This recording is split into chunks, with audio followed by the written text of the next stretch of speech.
Welcome to this Movieplex Theater. Patrons are reminded that this is a no-smoking area.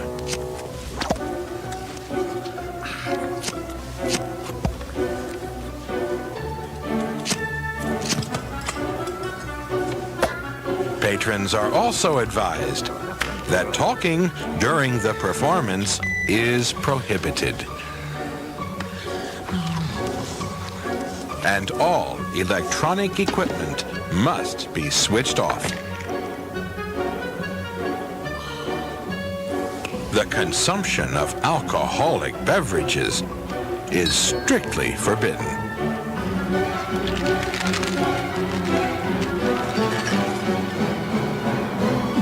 But we'd like to remind patrons that a full range of refreshments is available in the theater lobby. Thanks for listening, and enjoy the film.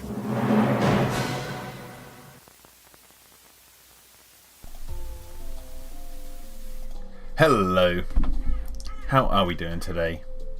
Hello, Saurian Bot. First one and only one to begin with. I'm just going to make sure that my mic's okay. You'll have to let me know in the chat if the music's okay. I'm doing good. I figured I've got a few hours to kill, and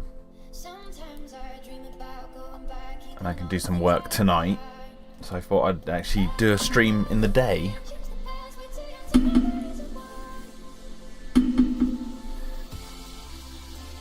And I wanted to get some more done to this frame.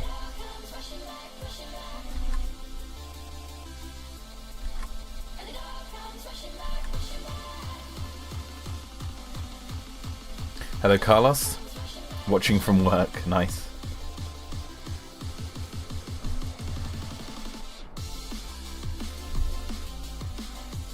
I actually did invite this... let me turn the music down in my ears. Yeah, I put a post out on X yesterday, basically ranking my opinions of the Jurassic movies, just for a laugh, using that horse meme, and it caused quite a bit of a stir amongst Jurassic Park 3 fans, because obviously their beloved Jurassic Park 3 is not amazing in my books. But anyway, point is, I've had a couple of people, I was like having a discussion with them, and I realised that actually it'd be kind of nice to discuss their opinions on the merits of Dominion and when compared to Jurassic Park 3 and that on a live stream, and one of them agreed to do it. I think they're young, they're like 17, but I thought it'd be kind of interesting to actually have someone who's young on a live stream to discuss their opinions and my opinions, and actually have a discussion, a productive discussion maybe. But we'll see. I did reach out to them today because I'm live streaming right now, but I think because they're young they might be at school or something, I don't know, but we'll see.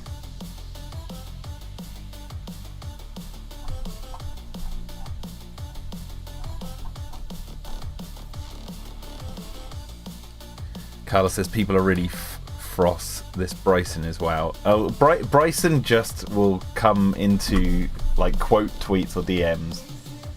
He only ever interacts with me when it's putting down the Jurassic World movies or complaining that I'm putting Jurassic Park 3 down or whatever, and putting the Jurassic World movies over, or at least Fallen Kingdom and Dominion. He won't ever talk in any other capacity, so I'm not surprised that he came along and was like, "Can you call yourself a fan?" I know he was joking, but yeah. What isn't a joke is, he never ever comes into conversations that are anything but related to the T-Rex design or whether Fallen Kingdom and Dominion are bad movies.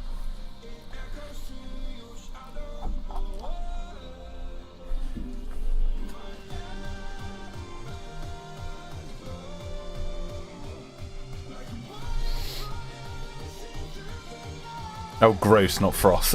Okay, yeah. He's really gross. I remember he did that interview with Clayton a while back. Like, he went on Clayton's channel or something, and they were having a sort of a podcast discussion, and he said a few things, and Clayton didn't, about Fallen Kingdom, and Clayton, if I remember correctly, didn't push back on him, and I was like, oh man, I was listening to it, I was like, why aren't you rebutting against that point he just made? But maybe one day.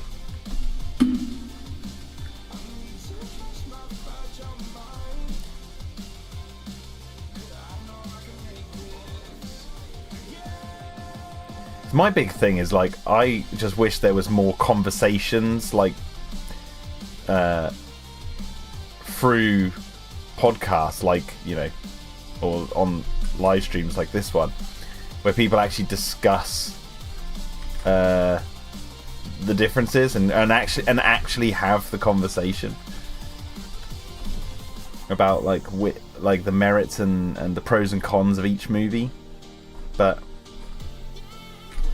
trying to get someone who doesn't like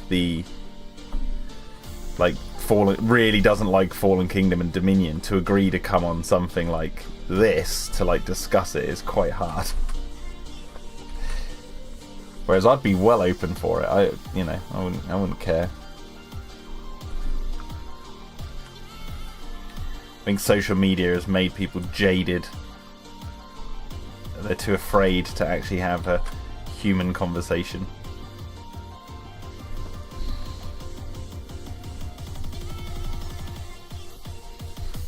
Saurianbot says, I have friends who despise Dominion even though one of them has only seen it once, which was a year ago. Yeah, that's fair enough.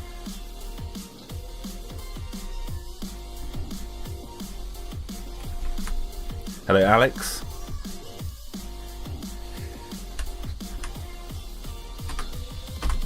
I'm of the opinion that Dominion will fall into a kind of alien-free type territory where over time people will warm up to the movie a lot more, but really only the extended cut. That's the one everyone agrees is the better version, or at least most people. It'll be like the assembly cut of Alien 3.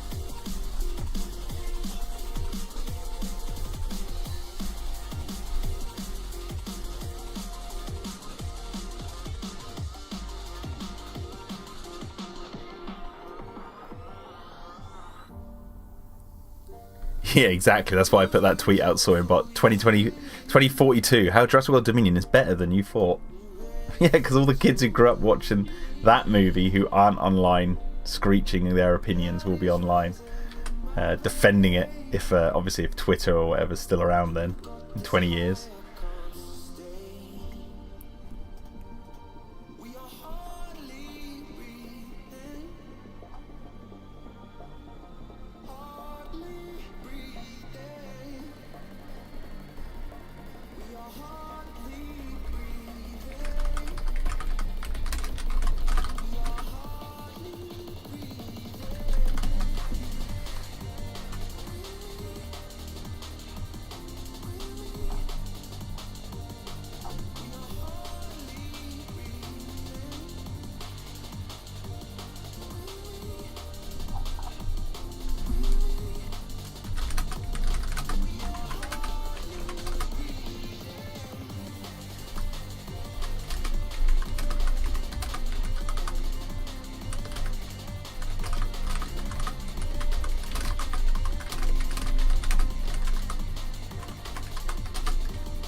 Hello. Oh my word. Sorry, I just looked away for like 2 seconds and there's loads of chat. Alex says, an old French myth: if you place 3 cat whiskers underneath your pillow, drink 3 glasses of milk, hopscotch before bed, a goblin will tickle the underside of your balls. Very nice. Hello, the British Frog. Got a break from college for an hour, so I thought I'd pop in. Nice. Carla said, one thing that amazes me that people complain about Fallen Kingdom being so different in some aspects, and the fact that it moves the story in a new direction, and then complain about Dominion not going there. It looks like the people just want to see the same movie over and over again. There is a disconnect there, because people complain about Fallen Kingdom going in a different direction. Oh, I don't like that it goes to the mainland. It goes off the island too quick. All this sort of stuff, and then they complain they want the story. No, actually no. I'm talking bullshit here, because the difference is with Dominion, they thought they knew what they they knew what they wanted, right? They wanted dinosaurs on the mainland causing havoc. That's what most people assumed for a Dominion would be mainly about, right? And so with Fallen Kingdom, before they saw the film, most people were in agreement that getting off islands was a refreshing move, because we'd had so many films on the islands. And then when they saw Fallen Kingdom, a lot of people then went, no, we need to go back to the islands. We need to go back to the old school way of feeling like Jurassic, because they didn't like the new. And then what it set up, what Fallen Kingdom set up, was dinosaurs on the mainland, and everyone assumed they knew what they were going to get, and then they got something completely, I wouldn't say completely different, because I think there's a lot. I think the film does cover dinosaurs on the mainland quite effectively, but I have a whole video on that. But it wasn't the focus of the plots. I think that was the main thing. I don't know, I'm still waking up a bit here.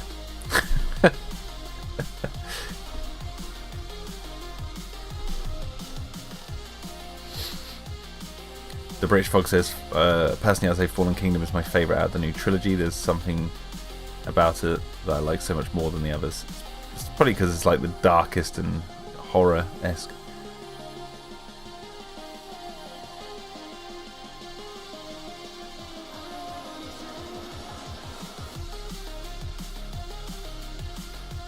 Yeah, I'd like to see that too, Alex.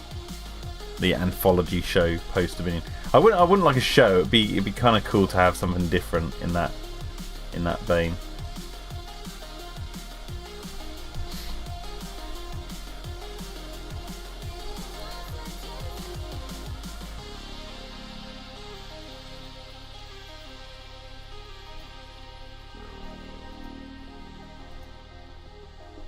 Good morning, Cretaceous the Hunted. Trying to get my thoughts around the Fallen Kingdom. So Carla said, one thing that amazes me is people complaining about Fallen Kingdom being so different in some aspects, and the fact that it moves the story in a new direction, then complain about Dominion not going there. Yeah, that's the disconnect, because it did go there with like the whole locust stuff. Like that was all new territory. It just was. That's the point I was trying to make. Like it was not the focus of like dinosaurs on the mainland.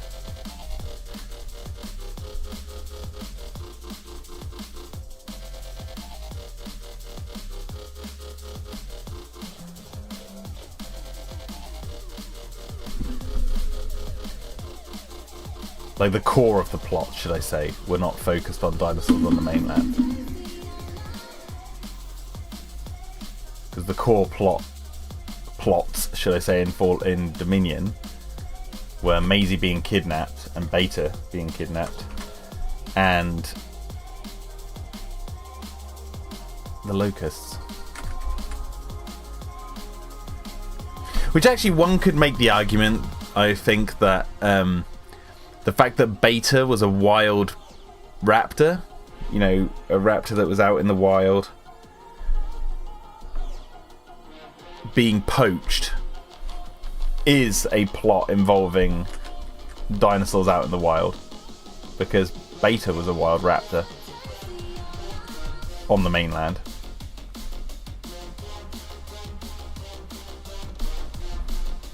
So someone could make that argument, I guess. So the plot, one of the plots did sort of have a direct connection to the dinosaurs being on the mainland.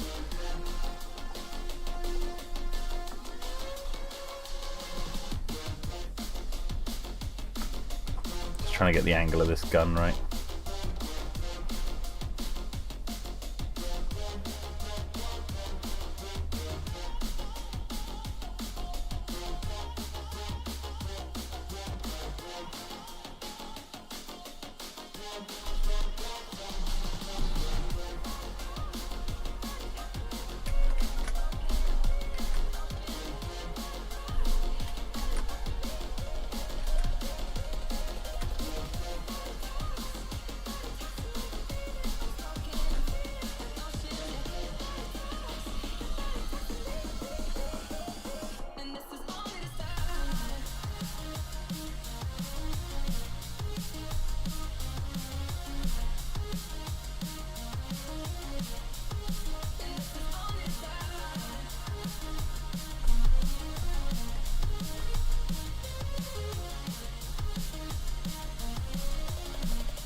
Alex said, I don't think people would have complained about the locusts if they were mega neura instead. Do you mean like the big dragonflies?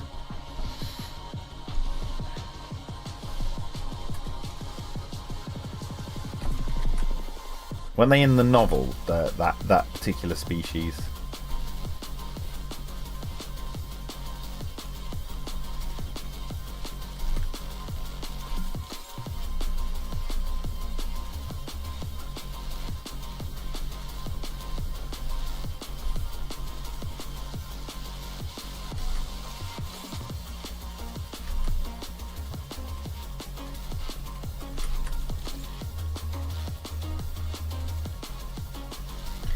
Big ass dragonfly. Yeah, the thing is though, like, dragonflies aren't known for eating crops, so if they were introduced in the plot, it would need some sort of different. They'd need some sort of different purpose narratively, right?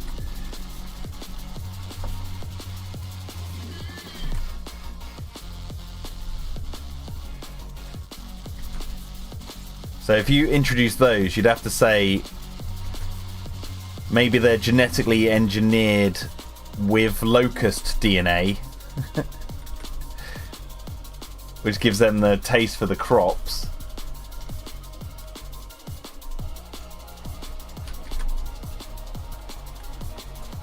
Something like that, maybe.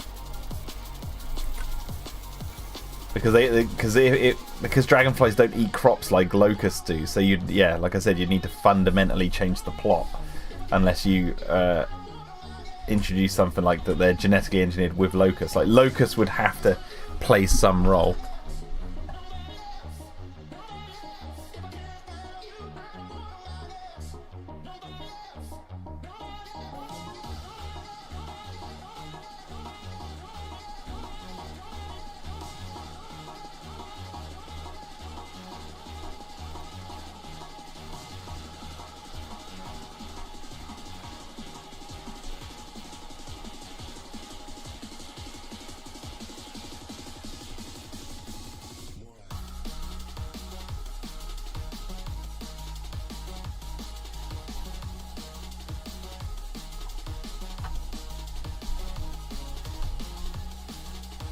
Alex says the thing is the black market we saw in Dominion is only scratching the surface. I don't see. This is where I have a bit of a disconnect with some opinions, because like Jurassic Park has what, like 6 minutes of dinosaurs on screen in a 2-hour movie, and no one would say that the film scratched the surface of dinosaurs by not showing them.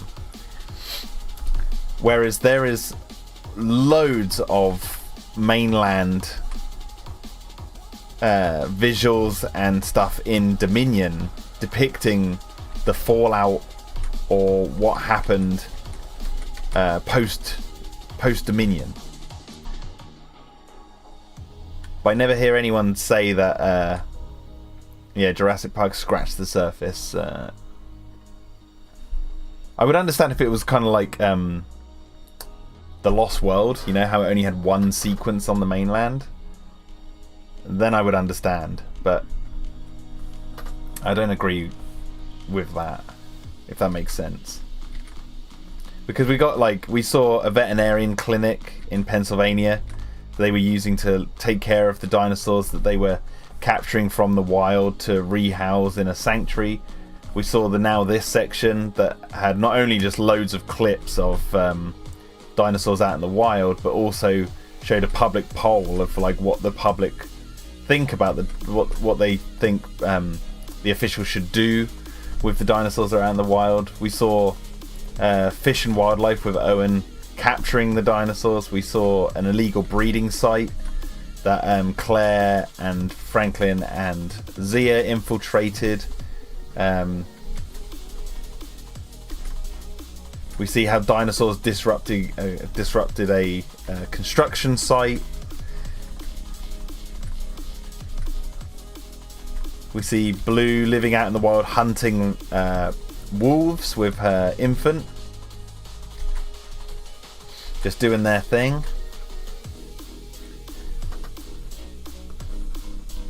And then we saw the black market.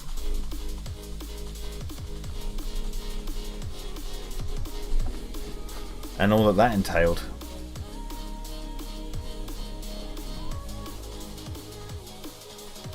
But I think it's because the plot didn't focus on that, you know. It wasn't like we got a plot where Owen and Barry were, the whole film was them infiltrating the dinosaur black market and finding out where specific species are going to after they've rescued them or anything like that. I think that's what people wanted more of. Not necessarily the action of that, dare I say, but just more like the plot focus, which I understand. I get it. I mean, that'd be cool to see. But it's not like people... It's not like they didn't show us a lot of what was happening around the world.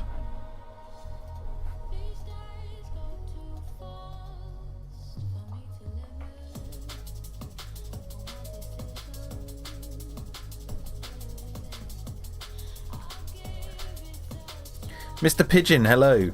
Can you reveal any news on what Chaos Theorem is working on after Dominion? If not, do you know when we can expect news? I can't reveal anything, I'm afraid, except what you guys know. I'm just waiting to hear back. The latest news was that the person I spoke to just did that interview with that magazine and revealed that there's still stuff coming, and I mean that's all I know.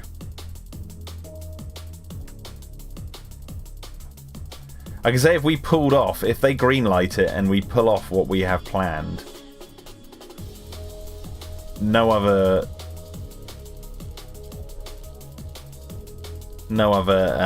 IP would have done something like this before. It'd be totally innovative for the for movie franchise IP promotion, and not just marketing. I'm not talking about marketing. It would be its own thing. and that's the hurdle that we're trying to get over. Because like the previous times we've worked on Jurassic, we've been helping to promote a movie, a specific story that was already set in stone and the ball's already rolling. Whereas this time we're trying to get our own thing off the ground.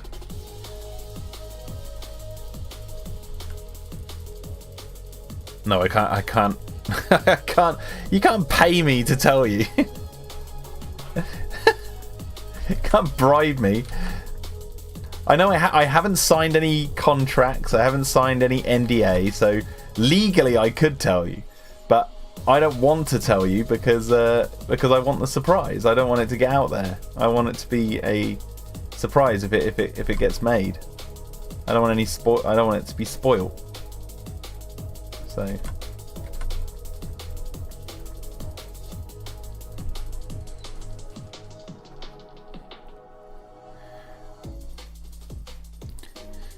Kyron says, I really hope the marine reptile leopard seal hybrid doesn't die because I would be utterly heartbroken. It is my favourite creature in the animation. I'm rooting for it to be a surviving hybrid. Well, you'll have to wait and see. Thank you for coming along, by the way.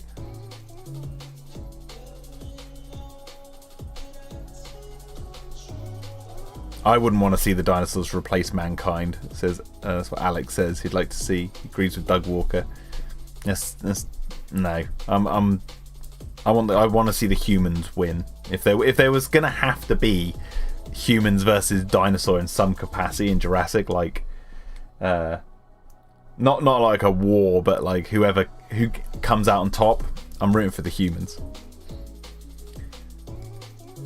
The Garinda del Gremlin. Love that chaos effect like colour scheme on the dinos. Thank you very much. Thank you very much.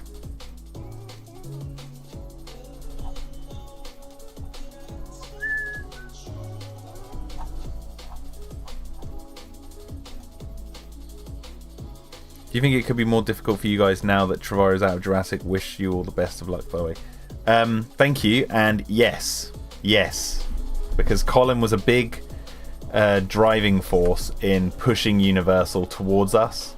Like he fully understood that we were a direct line to the fandom, and that we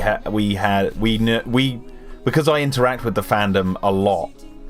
And so does the other team members of Chaospherium. Like Colin understood that we know what the fans want from this franchise, what we're hoping to see, what we're looking for in sort of the I'm talking more like the extended material, because the movies, Colin wanted to tell his own story, whether you love it or hate it. It's like that was his vision. But like for the world building and that, he understood that the fans know what they're talking about, and we were a vessel for that, not just being fans ourselves, but like I said, we were a conduit from the fans to Universal. So yeah, it's going to be more difficult to get this across the line, I think.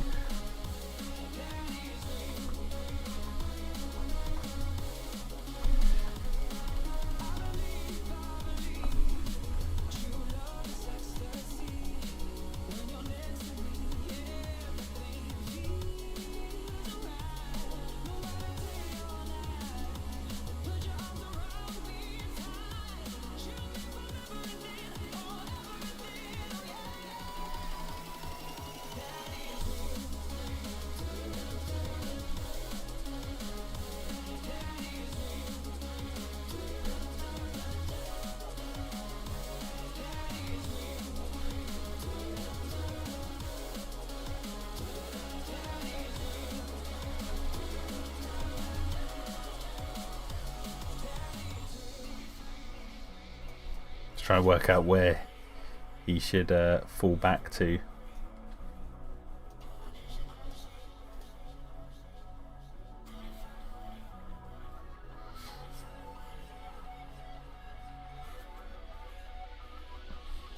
I wouldn't remake King Kong, Alex.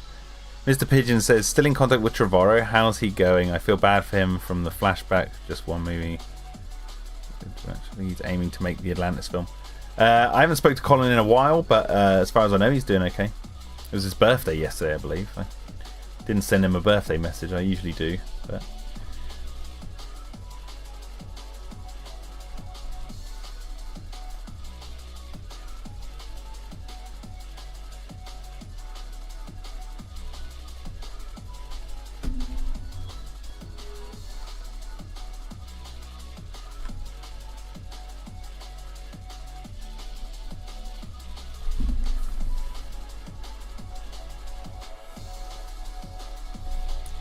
I'll send him a birthday message after this stream.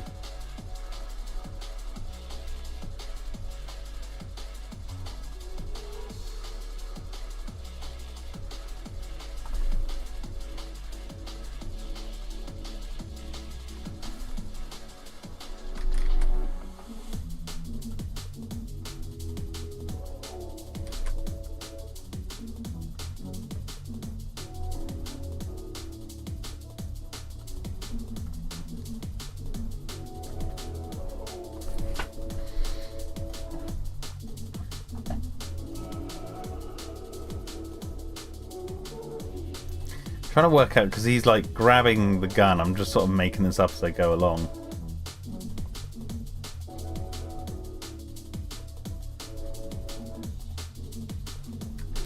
Oh, I like the leaning back.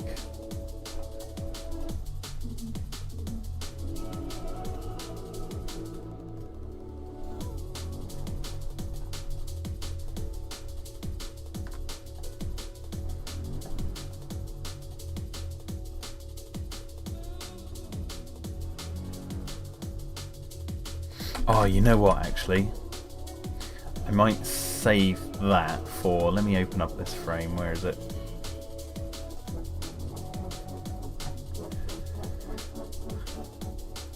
I'm going to save this for another shot.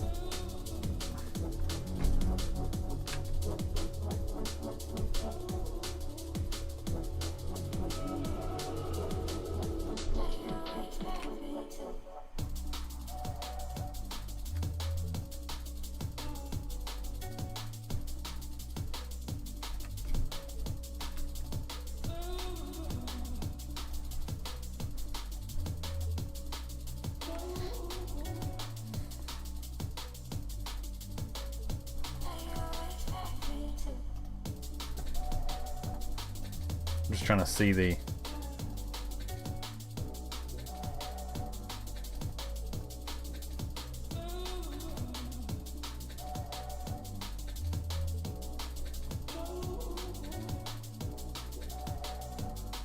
Yeah, okay. I'm going to redo that bit, but I'm going to keep this for another frame because...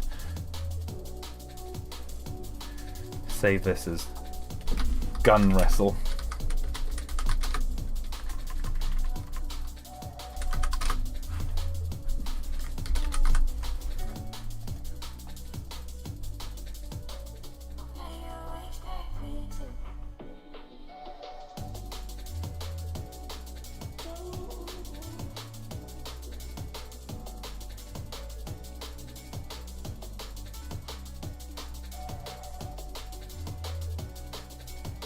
You have my commentary for Dominion on TV. Nice, thank you. Mr. Pigeon says, for an idea of Jurassic Dino villains, what about they're not carnivores? Like one villain is a rogue ceratopsian, sauropod, pterosaur, etc. I think that'd be kind of interesting. Yeah.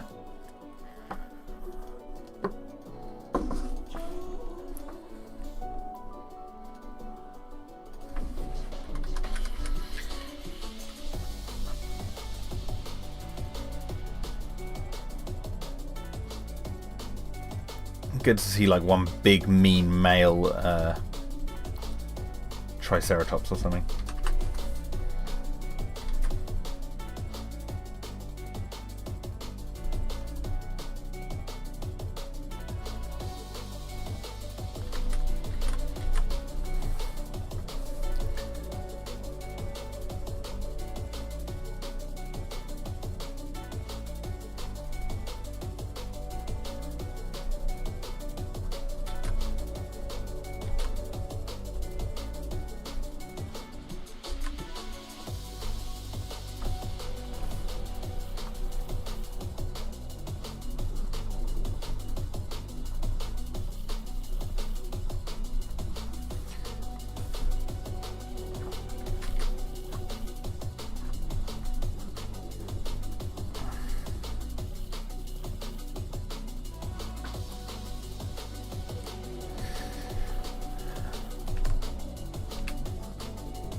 Trying to get the angle of his hand right.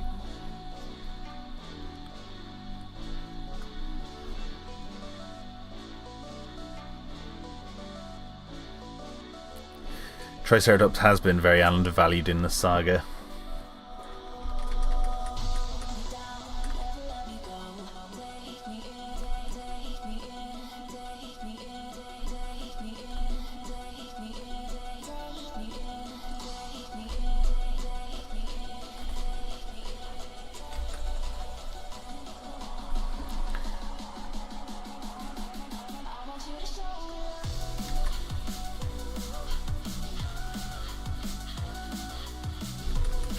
Trying to work out, so he grabs the gun. If he was there like this, then he's like, ah, so the other hand should be underneath.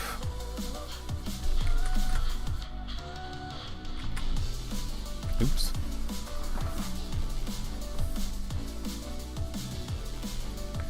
I'm just trying to roughly work this out. There you go. Grabbing the gun. I'll add his head on properly in a minute. And now we're just going to do rows as lines basically.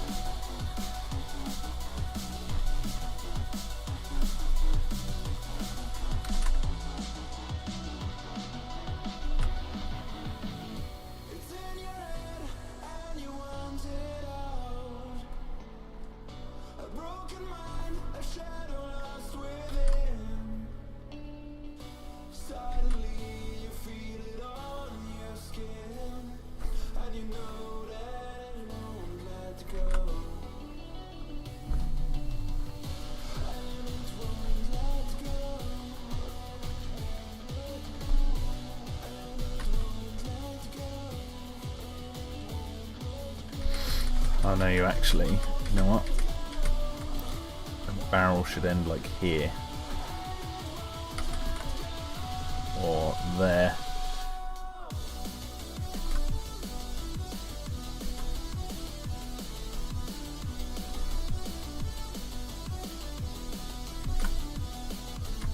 This is going to be very quick anyway, this shot. It's just trying to get it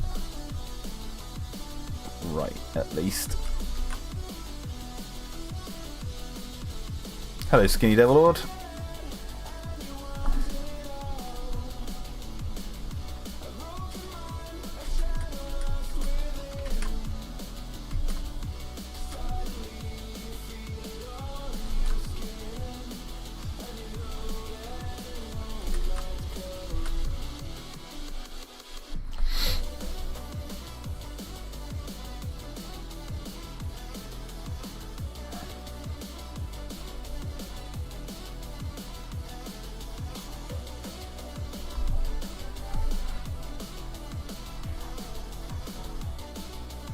That's very true, Saurian Bot. I like that as well.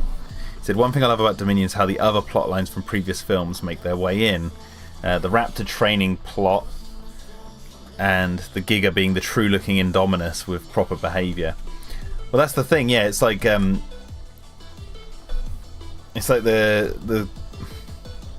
conclusion to those sort of plot threads that were set up in previous movies. Like, I do see the Giga being the anti-Indominus, you know, on every level narratively. I said this last night on Twitter. You know, it's slow, cumbersome, not entirely aggressive, doesn't kill anyone on screen, opposed to the Indominus that goes around like a murder machine. It doesn't really do anything. It's still a threat, obviously. It's still menacing. Tries to eat all the main characters, but it's like the anti-Indominus. Narratively, they don't hide it. You see it straight away. It's just an animal doing its thing.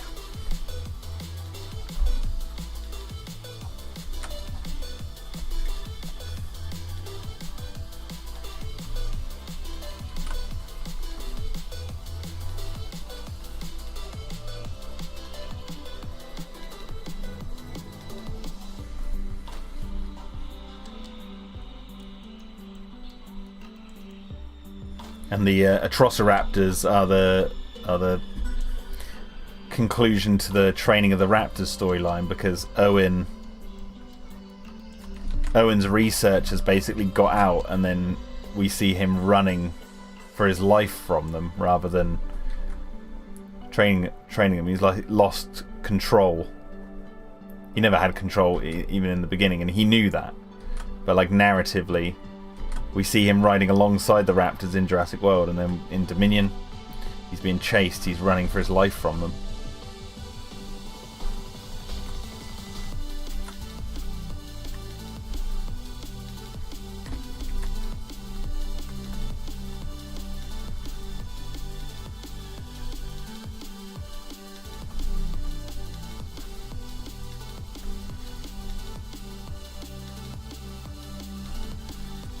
Yeah, exactly. Saurian says, I take the Atrociraptors and Sonia Santos as a look into what Claire Dearing could have been like had she didn't learn her lesson in Jurassic World. Exactly right. Because they even put her all in white. There's a reason. Like costume design, a lot of people overlook costume design, but it actually plays a role in the storytelling. Like, it wouldn't be a mistake that Sonia is pretty much all in white, just like Claire was, just like Hammond was.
Right.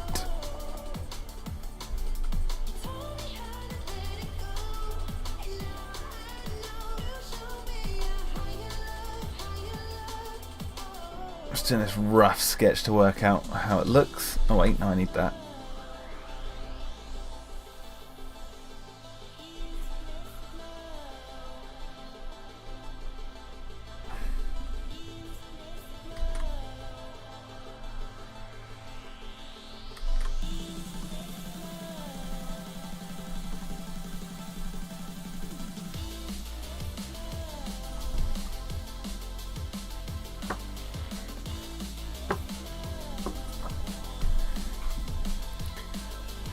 The custom design in Jurassic World is already iconic. Owen with his vest, all the Indiana Jones like, and Claire, just like you mentioned, instantly loved that. It's because they're like they are archetypal characters.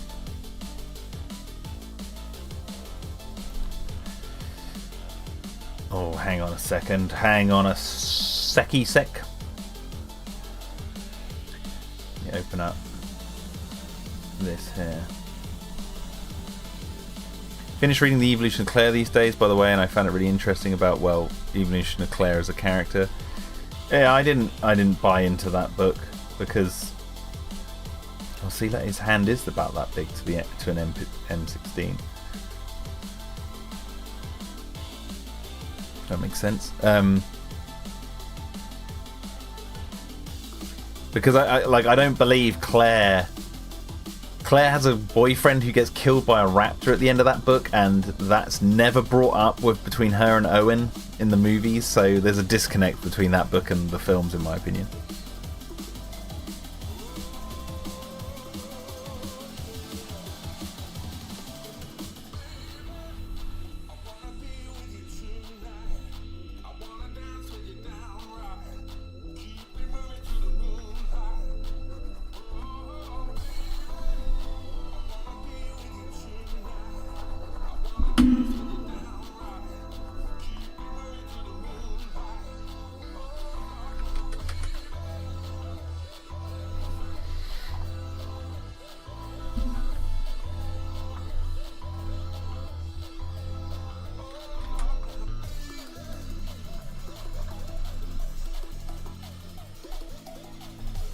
Just grabbing the barrel of this gun.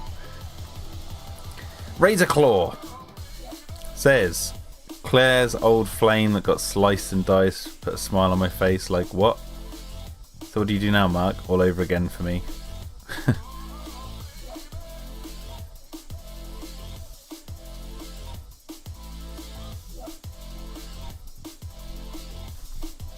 I've only read the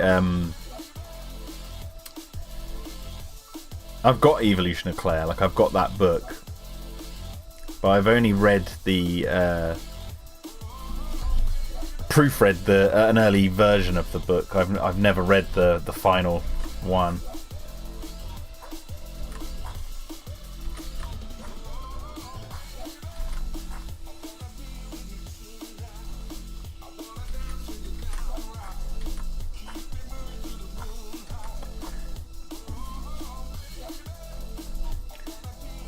It was so funny when me and Tim got to read the early version of that book.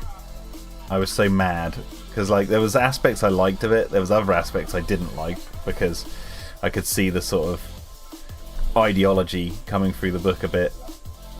Like it was a bit too in your face at times.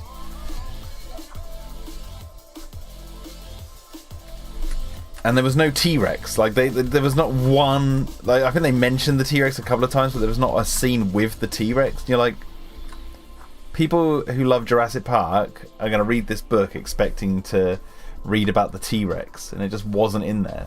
So, and I believe now there is a scene in the book involving the T-Rex, which has been written in based on mine and Tim's feedback.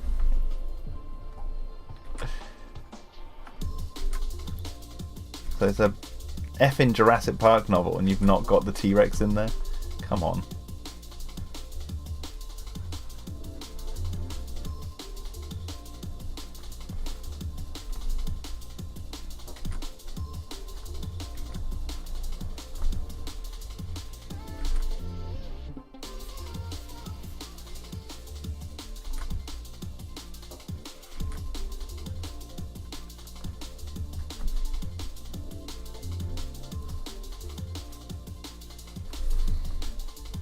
Almost a cameo, yeah. So they basically slotted that in there last second because me and Tim were like, you need the T-Rex in the story.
I'm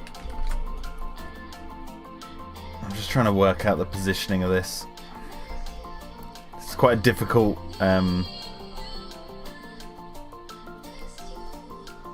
angle to do. He's like leaning forward and pushing the gun away that's aimed at him.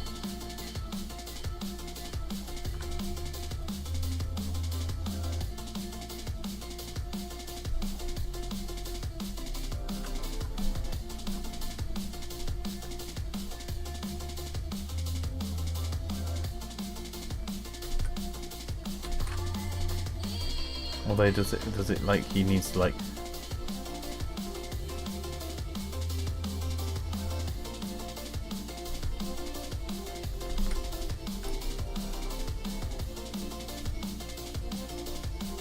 no, he does need to be over a bit. Is that really where it was? I guess.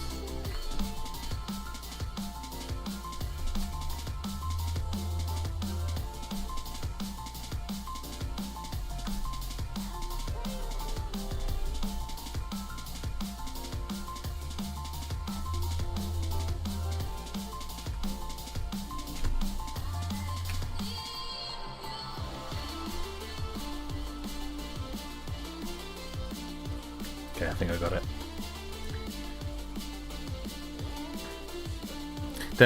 Soaringbot says, don't know if it's weird, but I've been playing Grand Theft Auto 5 and some missions, and I can almost see in Jurassic Park. Okay, I don't quite understand what you mean by that. Carla says, I have this little canon question. John Alfred Hammond, John Parker Hammond, John Alfred Parker Hammond, John Parker Alfred Hammond, and his birthday is 1939 and 28. Whatever his birthday is on the Masrani website right now is the correct date, because we changed it. Oh, sorry. Need a stretch. Oh, that was good. As for his name, I like to think of it as his real name is John Parker Hammond, but Mills got it wrong when he said John Alfred Hammond, because Mills is a charlatan. He's a snake, and he was just saying he just got the name wrong, and it was just a fun little nod to the novel in the films.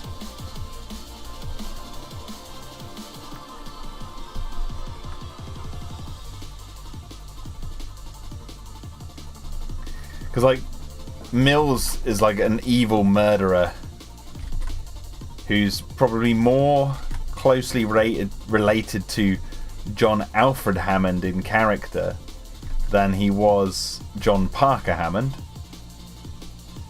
And so when he says the name John Hammond, his full name, he gets it wrong and says Alfred. That's my take on it. Because in that very scene, there's a picture on the wall of Hammond, and if you read the plaque at the bottom of that picture in the same scene that he says John Alfred Hammond, the plaque under the picture says John Parker Hammond. So both names exist in that single scene. And I don't take Mills' words for anything. He's a liar. He's a snake. He's the devil. He is Beelzebub incarnate.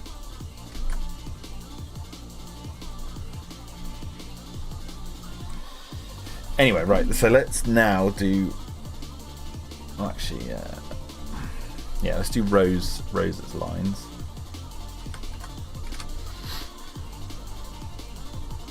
So I think it's just Mills, to cut a long story short, I think it's just Mills getting the name wrong. But it's an Easter egg to the book. Do I think that the writers just got it wrong because they didn't, Colin didn't think to look whether it's John Parker Hammond, he just read the book and put John Alfred Hammond? That might be the case, but I think it doesn't... people get names wrong all the time in real life, so it doesn't really bother me.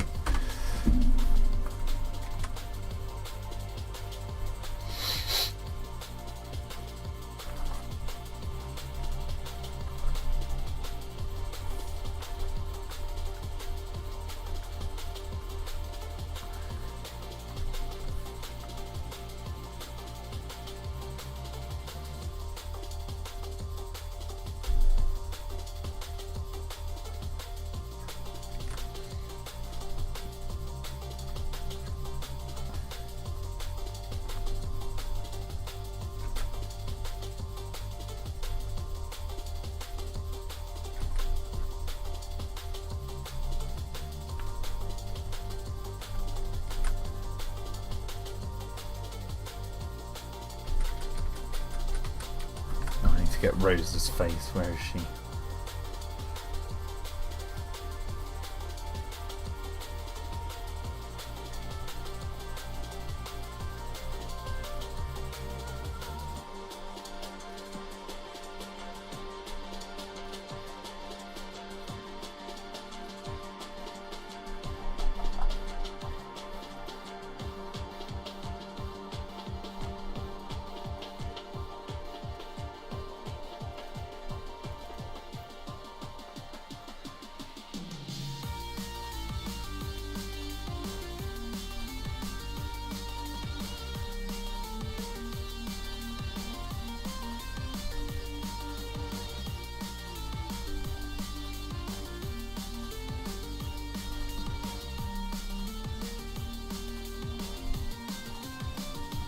This is basically the angle I want.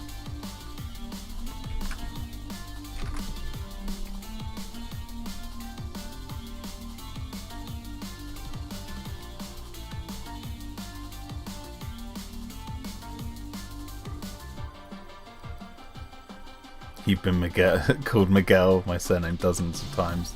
Yes, I've probably done that. Sorry. There's missions in Grand Theft Auto 5 such as loading dock and dropping off cargo which give me Jurassic Park-esque feelings. Yes, okay, I remember now.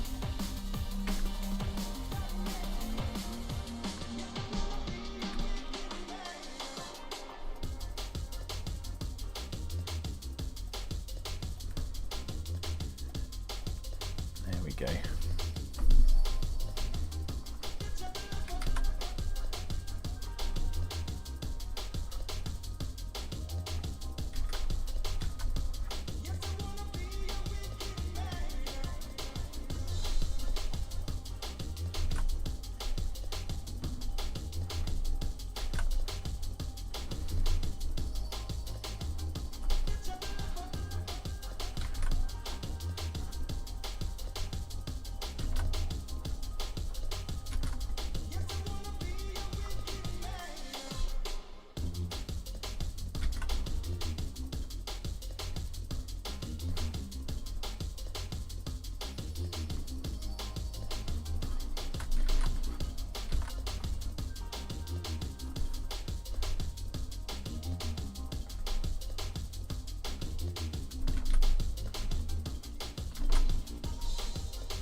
Trying to work out. Yeah. Right, hair.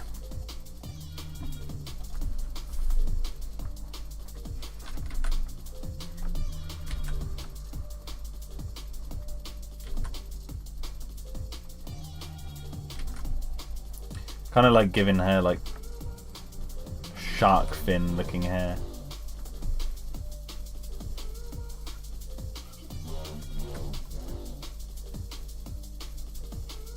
What program am I using to draw? Photoshop.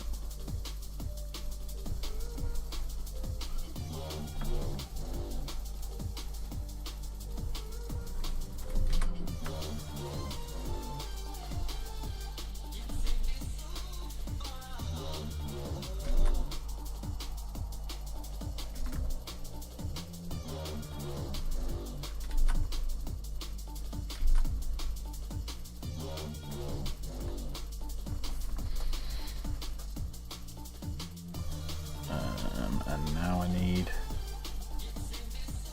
just black. And I think I can get rid of that.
Wait, do I have a front-facing Jude?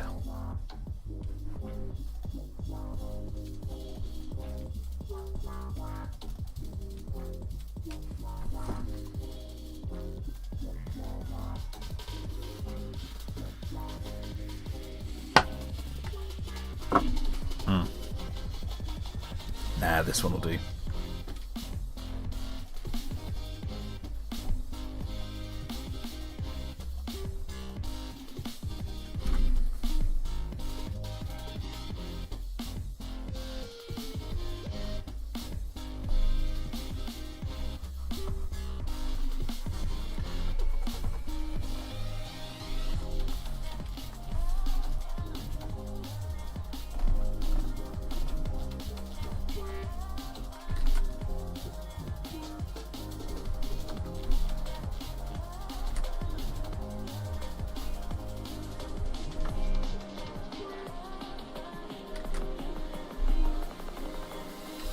Gotta try and make his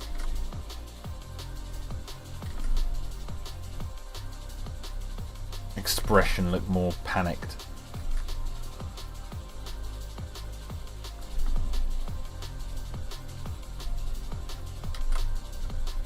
But also determined.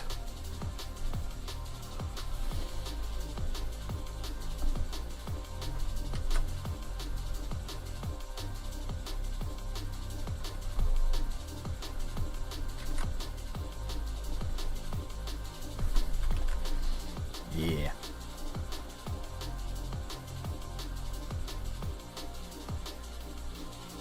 Hello, great man. Great man is here.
Bot says, I always make the joke when I watch Jurassic Park 3 that there is power on the island because when they arrive on Sauna in the background you can see wind turbines. Yeah. Yeah.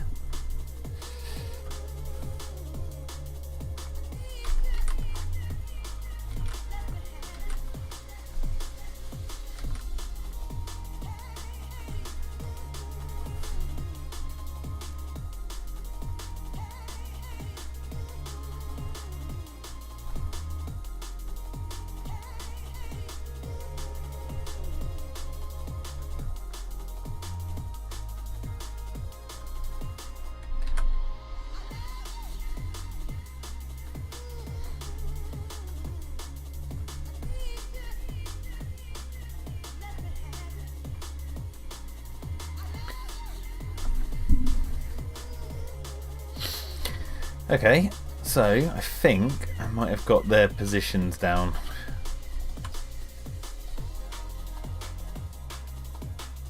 So we'll go from this frame, which I've already done, to this one where he's like grabs the gun, and then we will go to this frame. Go to this frame when I come to it, and I'm going to save that one where he's like wrestling the gun off her.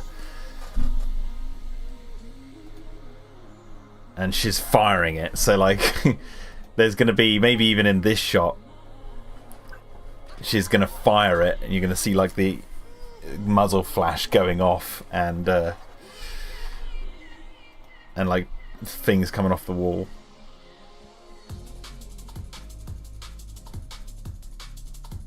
I wonder if it makes sense to put it there.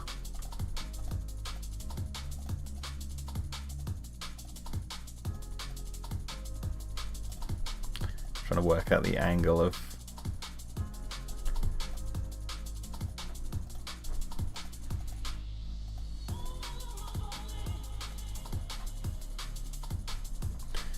See, with the bars, you might want to take that up a notch. Yep, we'll put it right there. Sam says, "Hey Pterodome, it's me, Sam. Been some bit of time. I got a very special question for you.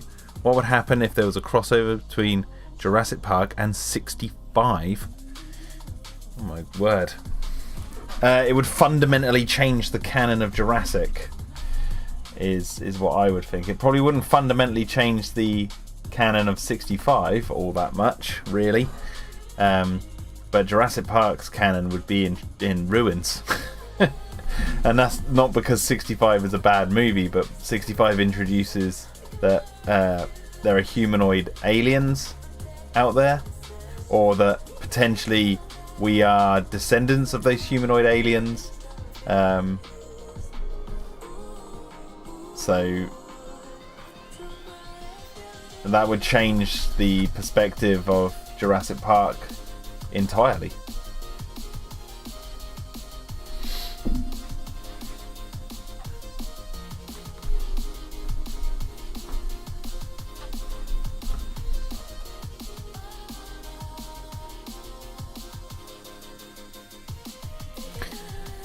Right, we better put the colours down. I'm going to merge these layers and then bring them up above this one, and then make that tiny. I can just rip the colour from there.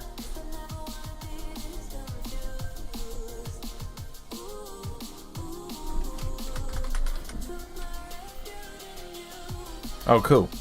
So you're doing Operation Chaos. It's like if you mix Jurassic Park and 65 together, that'd be pretty cool.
Genetically cloned aliens.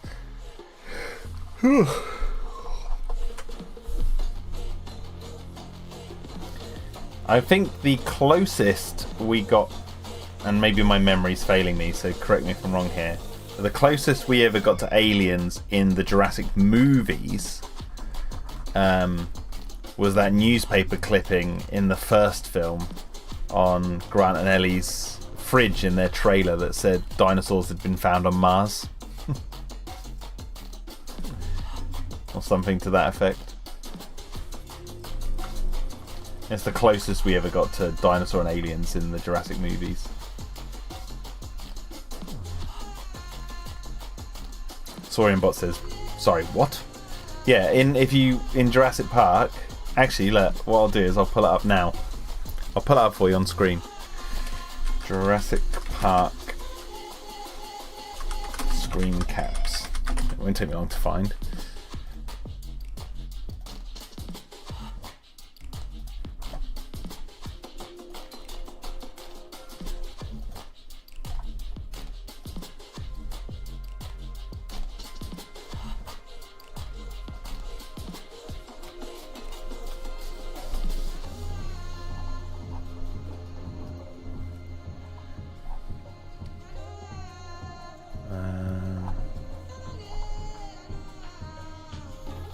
Okay, I hope I can find it here.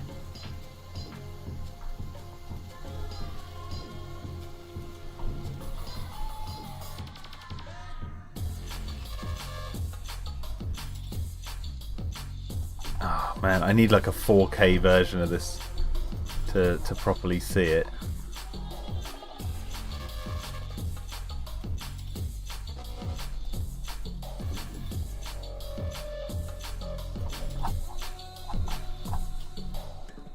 Is there a better shot here? I'm just seeing if I can find a better shot.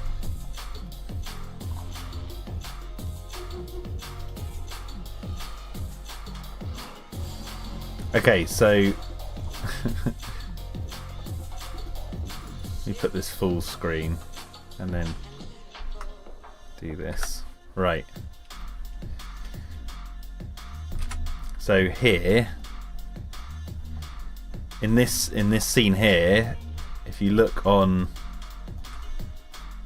the, let me see if I'm bringing it up. Yeah, on the fridge, there's a thing you can't see it. Someone's got the full newspaper clipping. It says space probe finds dinosaurs on Mars. Even down here, it says space aliens stole my face. like what Grant and Ellie have been reading.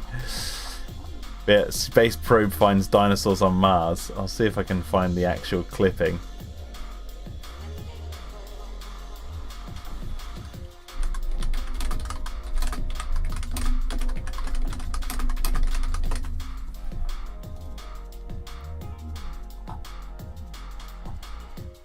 Ah, I found it. Perfect. There you go. That's the newspaper clipping that they've got there. Like, 'cause it's even got the round, like the picture of the dinosaurs there. Huge beasts are 40 feet long. Space probe finds dinosaurs on Mars. In the first Jurassic Park.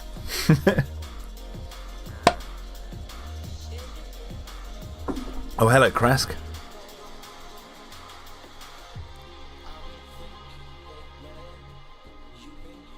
Exclusive photo of red planet stuns NASA.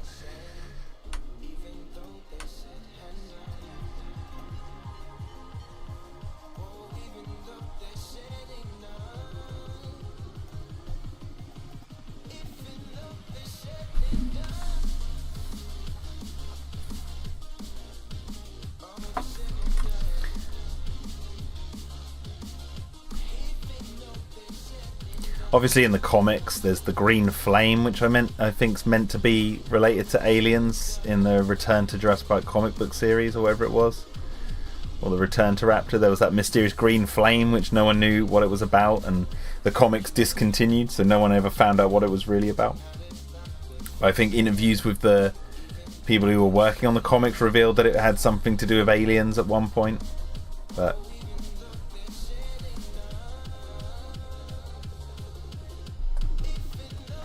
Sorenbot says, where's the conspiracy theorist in Dominion saying that dinosaurs came from aliens in the Lockwood estate? I mean, I would love to see a character who's like, you know, convinced that the dinosaurs are from outer space.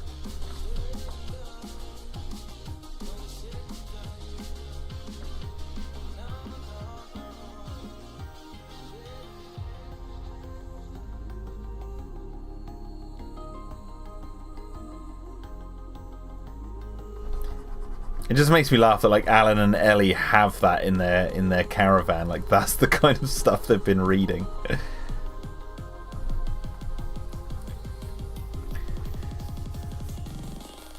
Yes, I did read the synopsis, Sam, for your Operation Chaos. Sounds cool. Like, what are you planning on? How are you planning on releasing it? Just like book or comic book or what? I do like that you've got the giant quadruped type dinosaur, because that was one of my favourite aspects of the of 65. I love that thing. It looked awesome.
Still writing the story, hope to have it turned into a movie someday when I'm able to launch a career as both an actor and a writer. Well, good luck.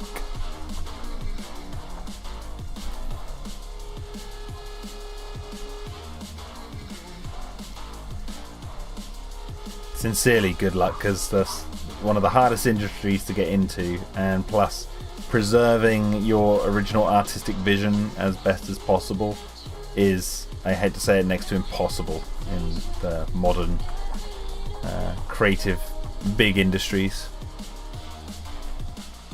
That's why I'm doing Dino-Defenders the way I'm doing it, because I want to just like have it all my own. Like, obviously we've helped some people in the chat for inspiration and all that, but like there's no big studio overbearing over it being like, no, you got to do this, you got to appeal to this audience. You can't do that because you might offend someone. Good, is what I say.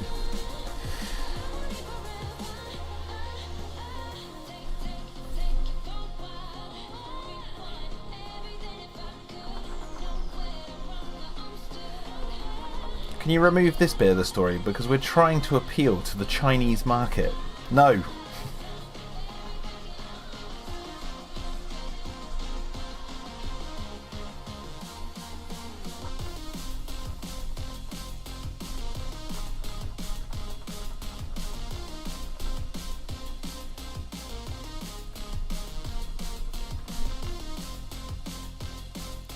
That's good to hear, Sam. Good to hear. You got also got an inspirational mind. I like it.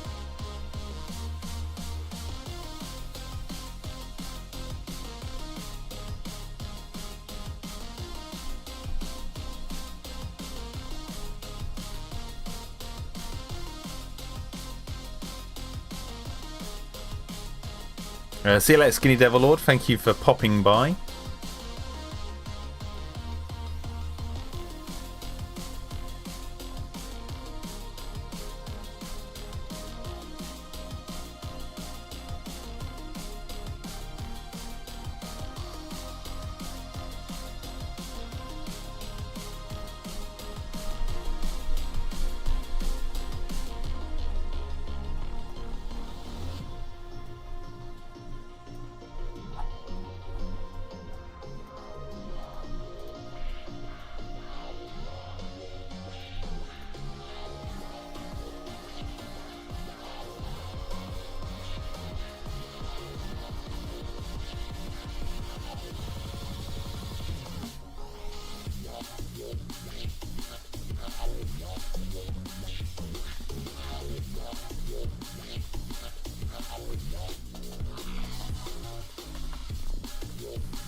What was the last film I made?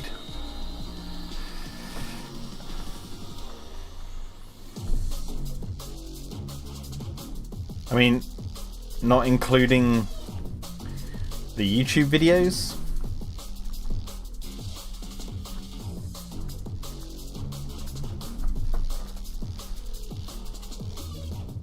Probably have to be the Dino Tracker footage, right? That would be the T-Rex chasing me and Sam.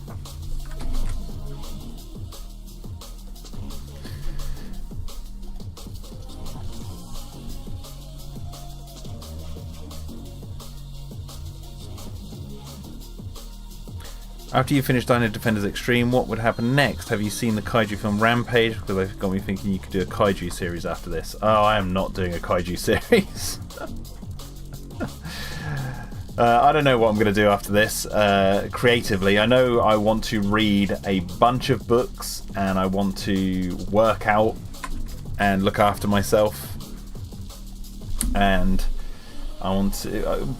books and bod. That's what I want to concentrate on.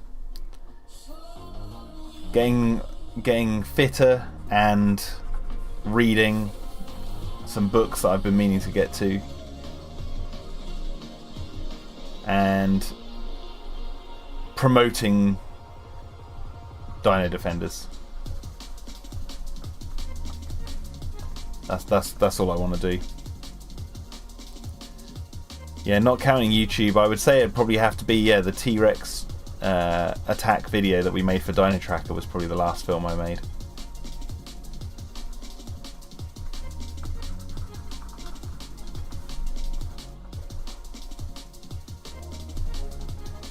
Hello, Neil Fanart.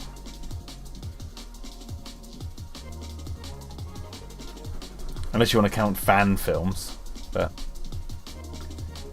purely my own thing. That's it.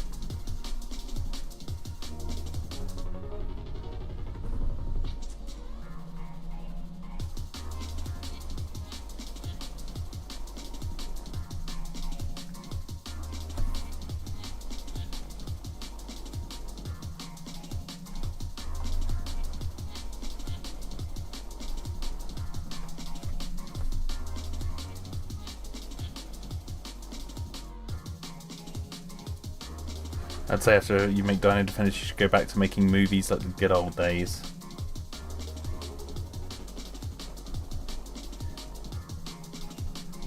I don't know, what would you consider, great man, to be the good old days? That's my question. That's my question I put at your feet. I lay at your feet, sir. Oh, great one.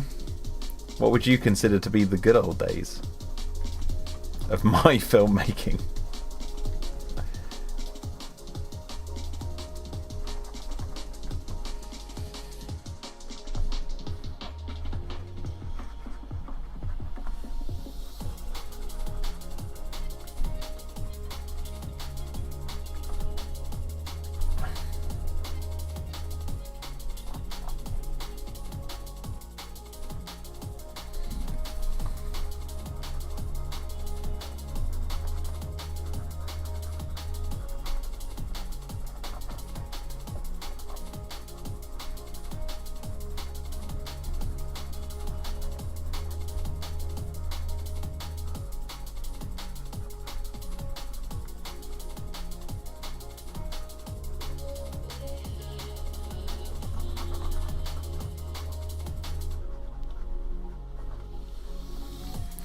Soul Collector, oh my word.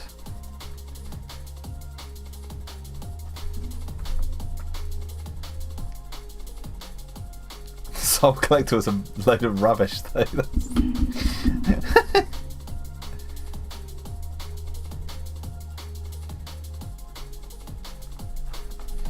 You mean just like getting the video camera and just going out and filming some crap? Like, just...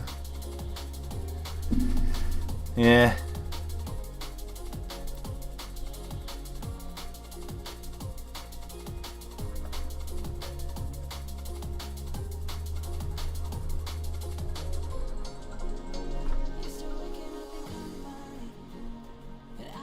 The problem is, though, those films were fun because we had the time to make them and had more carefree lives.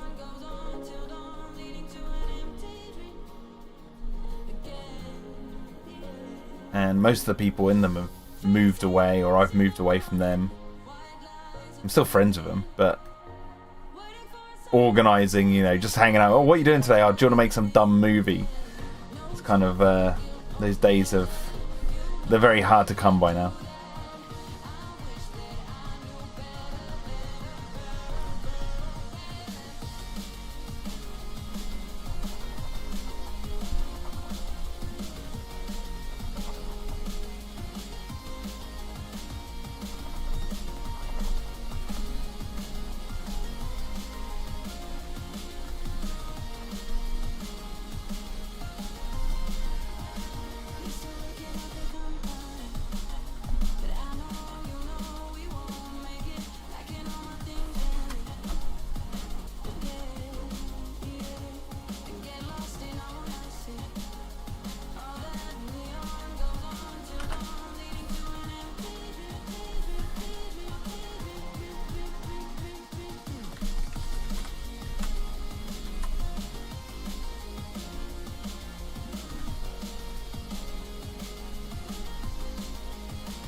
Okay, getting there.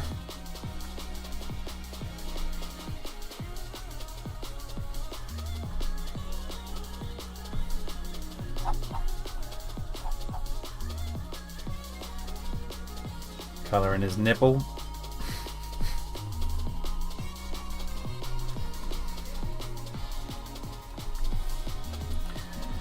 His chest hairs.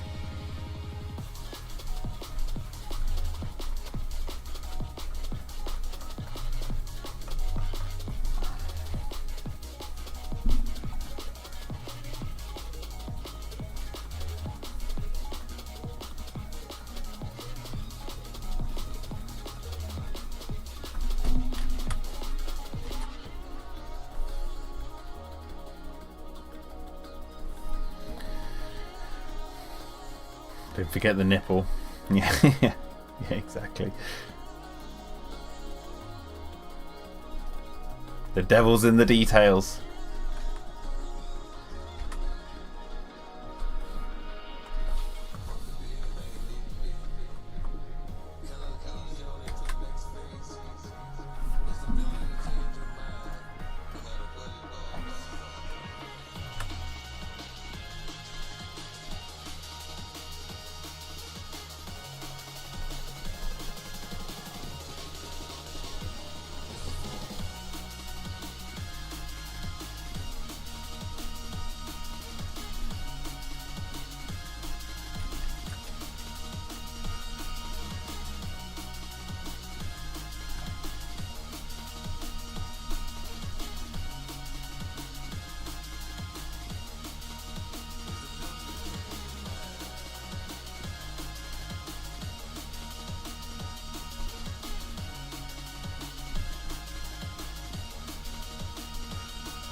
So now if I open up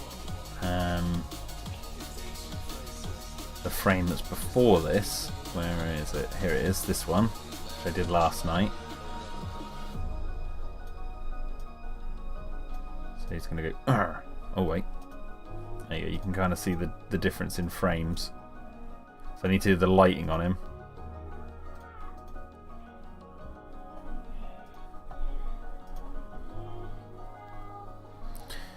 Currently plan on watching everything Jurassic just to get specific points I'd like to include in my version.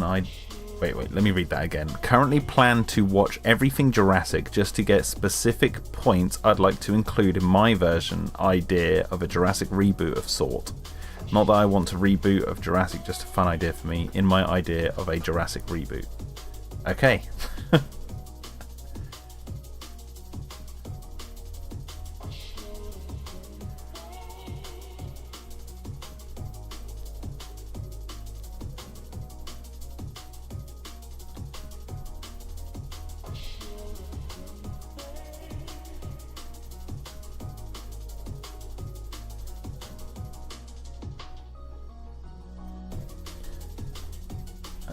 I'm going to go to this frame and then just grab that.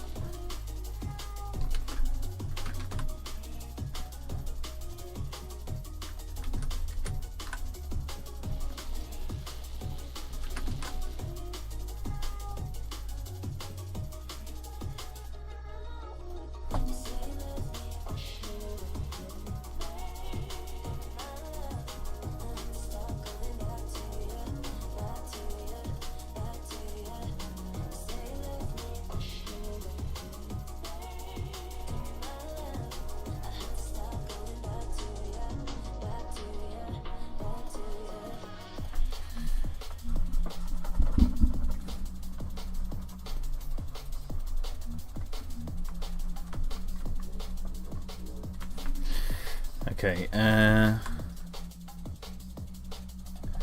let's see.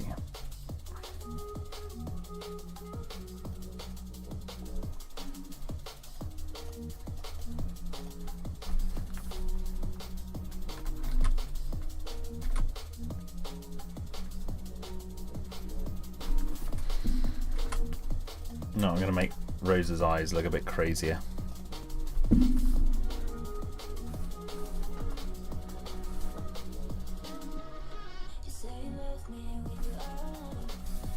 It's easy to do because all you have to do is just do a red circle around it.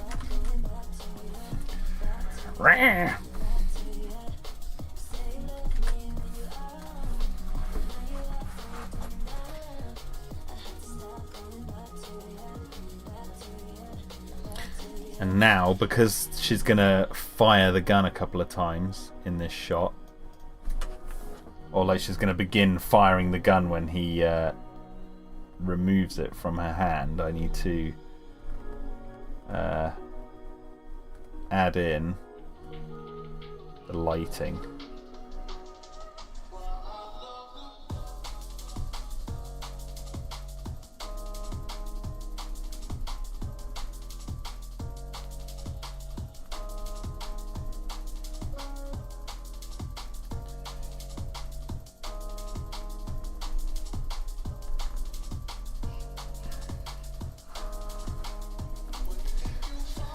So what I'm going to do is duplicate that layer, add this one on, up the yellow.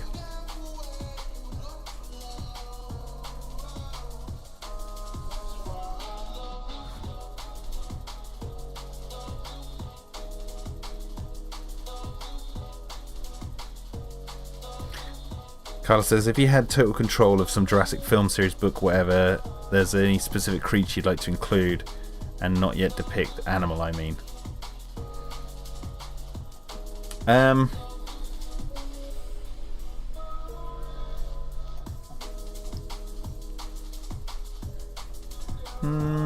Not particularly, if I'm honest.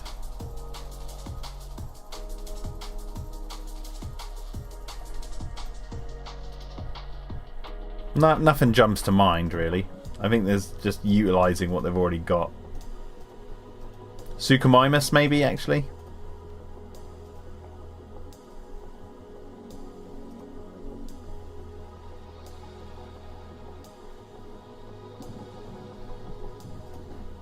Right, now what I'm going to do is just throw the...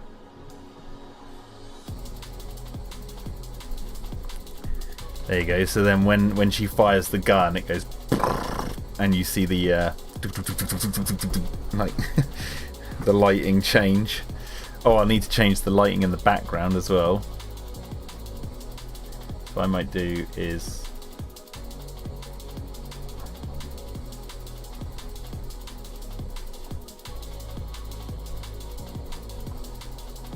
do the yellows, orange.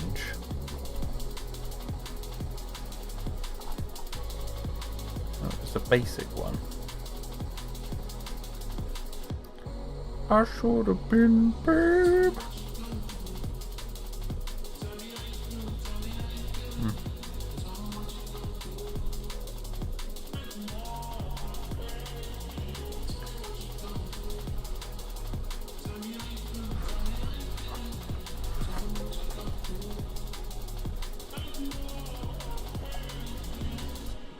So now, yeah, like that. So now when they fire, it will basically go like this. Oh, 1 second. Können Sie mir bitte den Weg zu der Brauerei zeigen? Wo ist die Brauerei? Entschuldigung. I've been trying to learn German. I got one of these cassettes that teaches you while you're asleep. I don't know. I still can't speak the language, but I do dream with uncompromising efficiency. And I've been practicing drinking my Holston pills like the Germans, too. They drink it cold. Well, they're not an emotional race.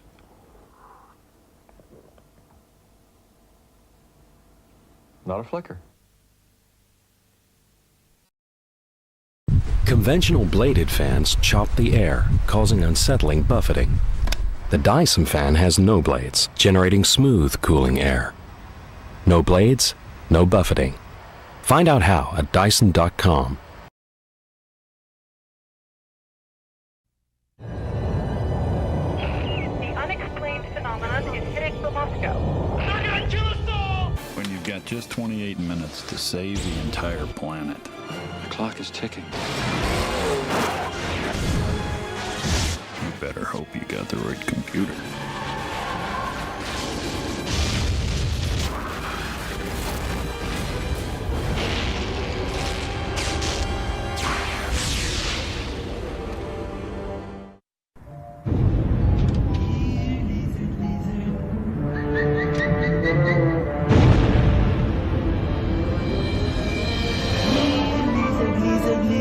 Godzilla's hiding, and it's up to you to find him.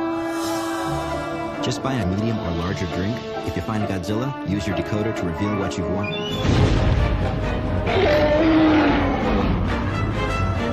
Uh-oh.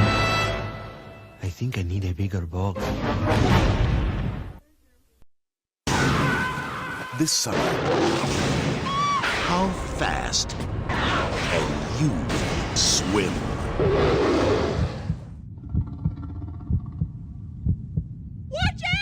The critics are calling Lake Placid this year's Anaconda.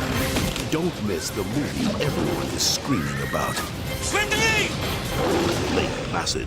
I'm rooting for the crocodile. I hope he swallows your friends whole. Rated R.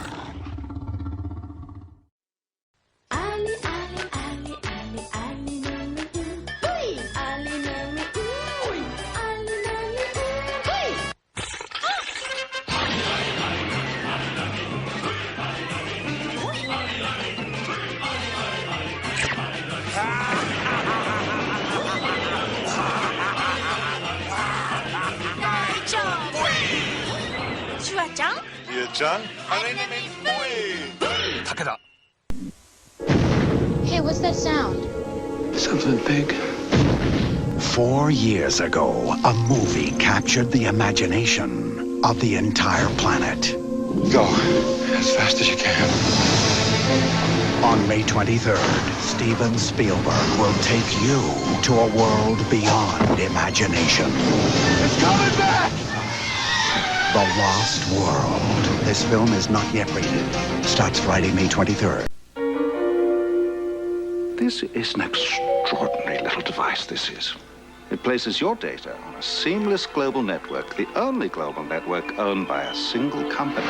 Suddenly, Paris, London, Brussels, Dusseldorf are 60 milliseconds away. 60 milliseconds? Now, don't you wish you could travel like that? Be careful what you wish for. On Net, from MCI Worldcom. Major hazard. You left the base without authorization. Proceeded to Burger King and ordered a rodeo burger? I've served this command for over Answer the question! Did you order the rodeo burger? You're darn right I did. It was flame broiled and delicious. Burger King salutes small soldiers with a tasty new rodeo burger. Cheese, onion rings, bullseye barbecue sauce. Right now, part of the 99-cent Great Taste menu. That rodeo burger, it was pretty tasty, huh? You can't handle the rodeo burger. If you ask us, it just tastes better.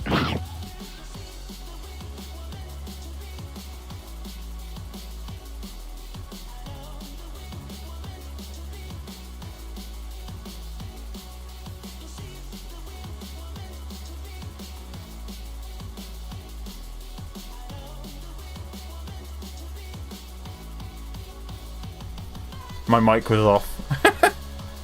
Thank you for telling me. I was saying that even though I'm trapped on this ice planet, this strange lady appeared who called herself my wife, and she gave me a cookie and a coffee.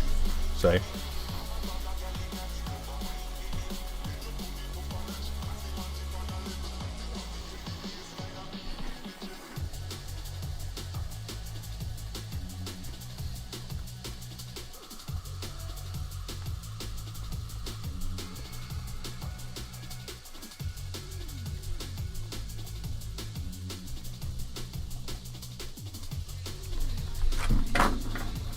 yes, I'm hallucinating again.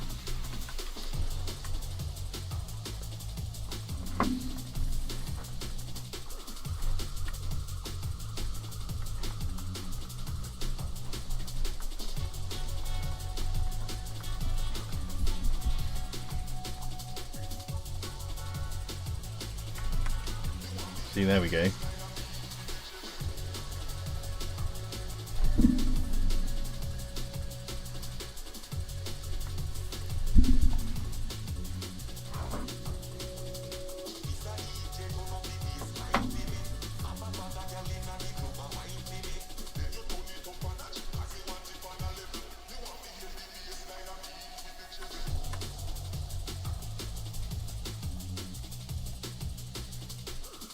From Dan to Dan, how is she and her process? Going good. Progress, yep. All healthy.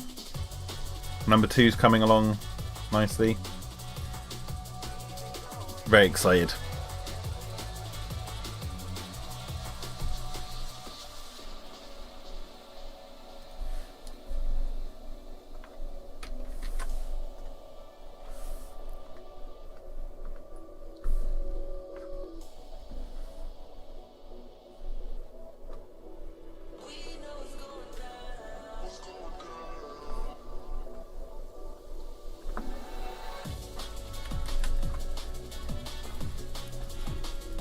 There you go. So when she fires, it's going to go, and you're going to get the shells coming out as well. Oh, need to put the lighting on her arm.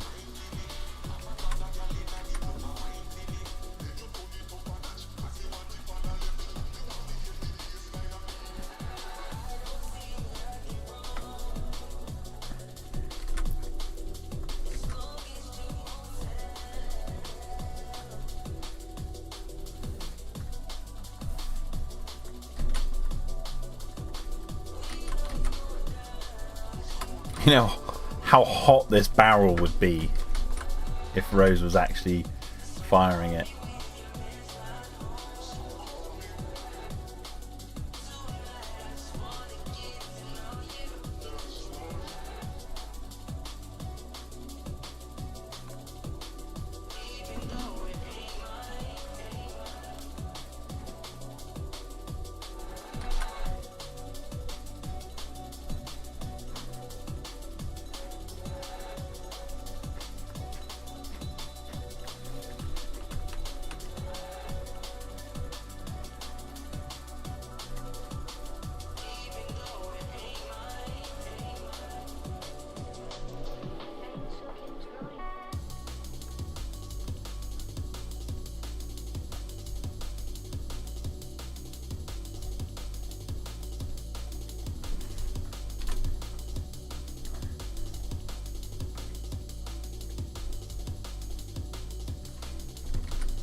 More light on the end of the gun. Yeah. Maybe like almost like a white.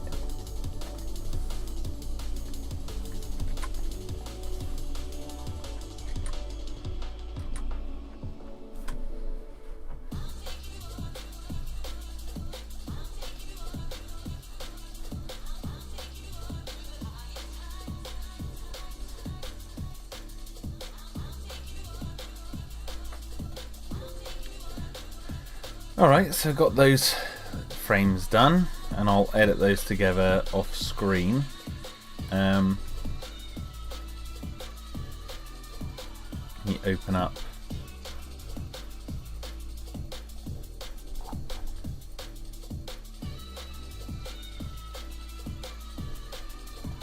I need to do the intermediate frame.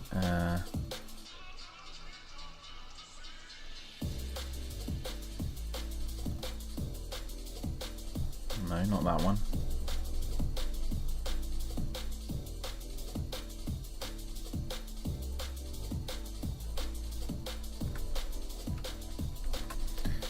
These two.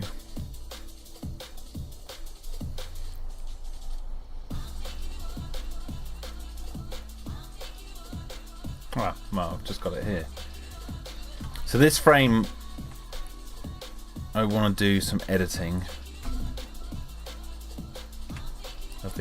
of this frame.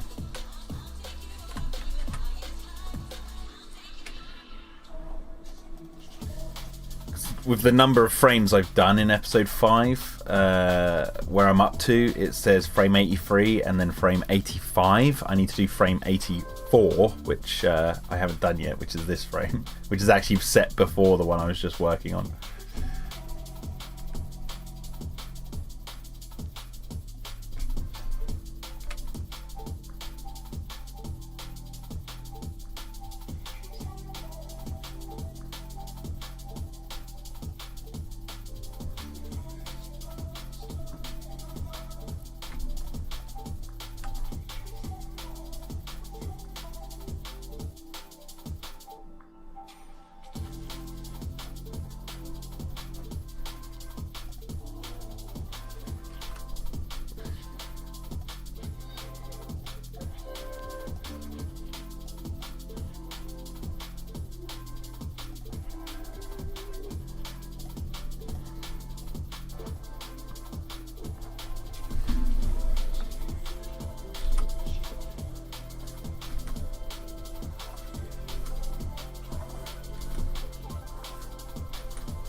You know what, actually, I will just move that up.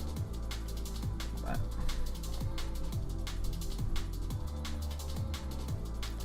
That's better.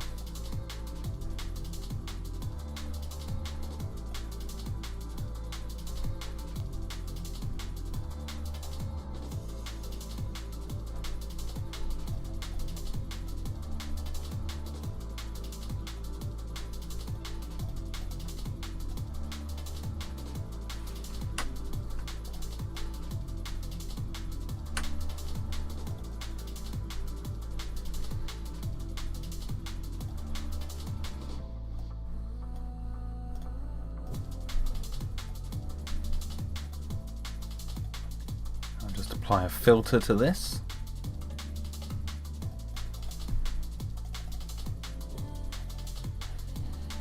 No glow.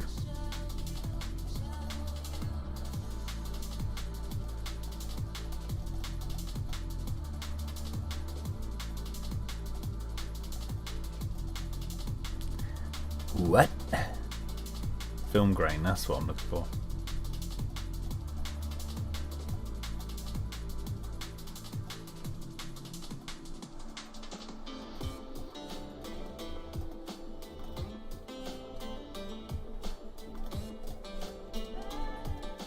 Give it a bit of texture.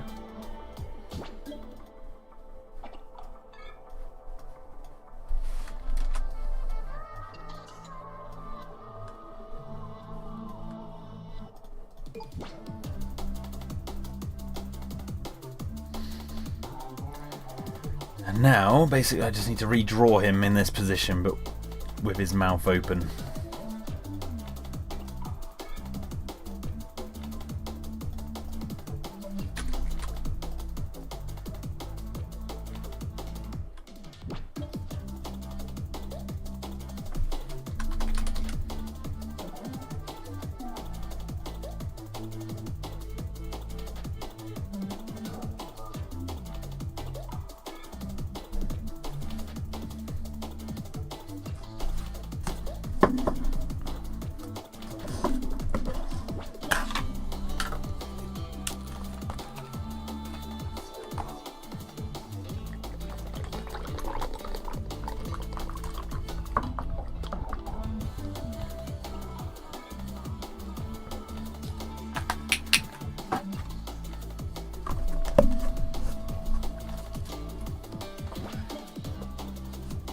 Just decanted my coffee into that thing.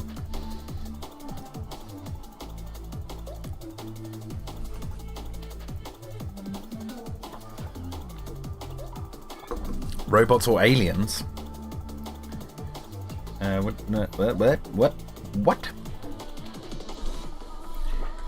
Are you asking me which one I prefer, robots or aliens? I'm gonna have to go aliens.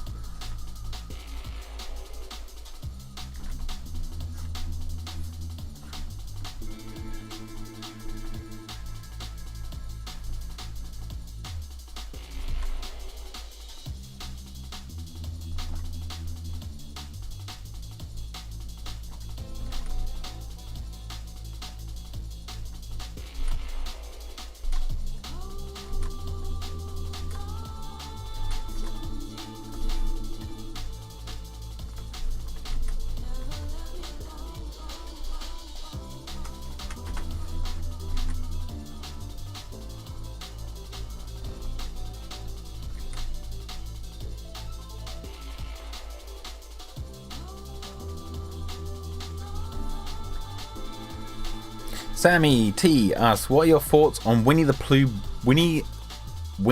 Blood and Honey? Haven't seen it. My thoughts are that I'm not personally interested in seeing a bloodthirsty horror version of Winnie the Pooh.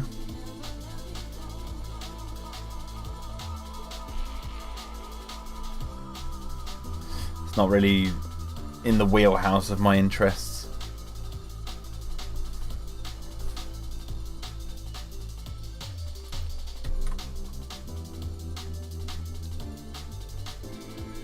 So it's one thing to to joke about the idea of like, oh, can you imagine if Winnie the Pooh was like a horror film? It's another to sit and watch 90 minutes of it.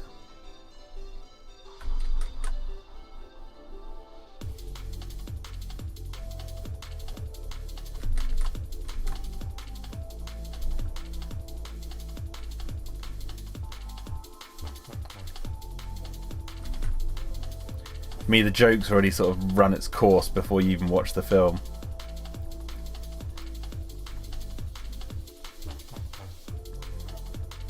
Hello, Sicky T.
First film is bad, but it is getting a sequel made by the amount of money it gained back. Well, yeah, of course. Like, people, when you say there's a Winnie the Pooh horror film because it's in the public domain, of course it's going to make money.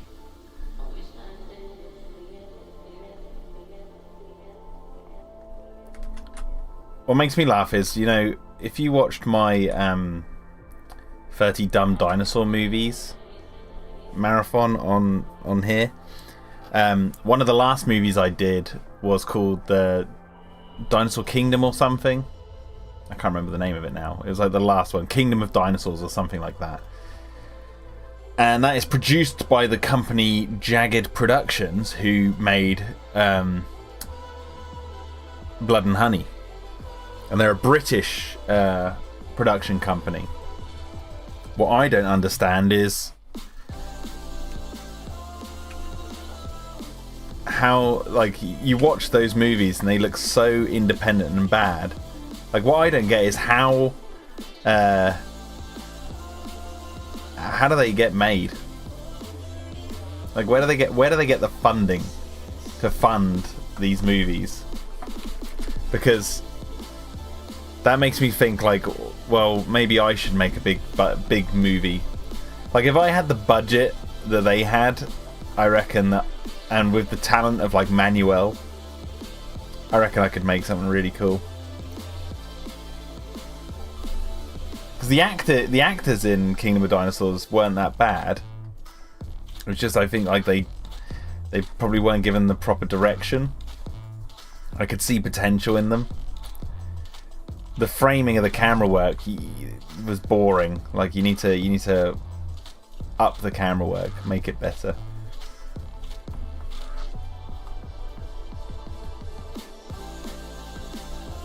I should reach out to Jagged Productions and be like, oi, I got an idea for a movie.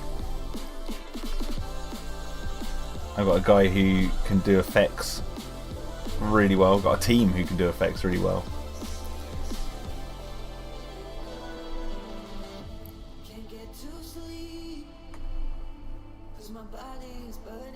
I get Sicky T to edit it. You hear that, Sicky? I want to use my editor. We should sit in an editing studio and we'll edit a movie produced by Jagged Productions. We can put from the producers of Winnie the Pooh, Blood and Honey 1 and 2 comes this movie.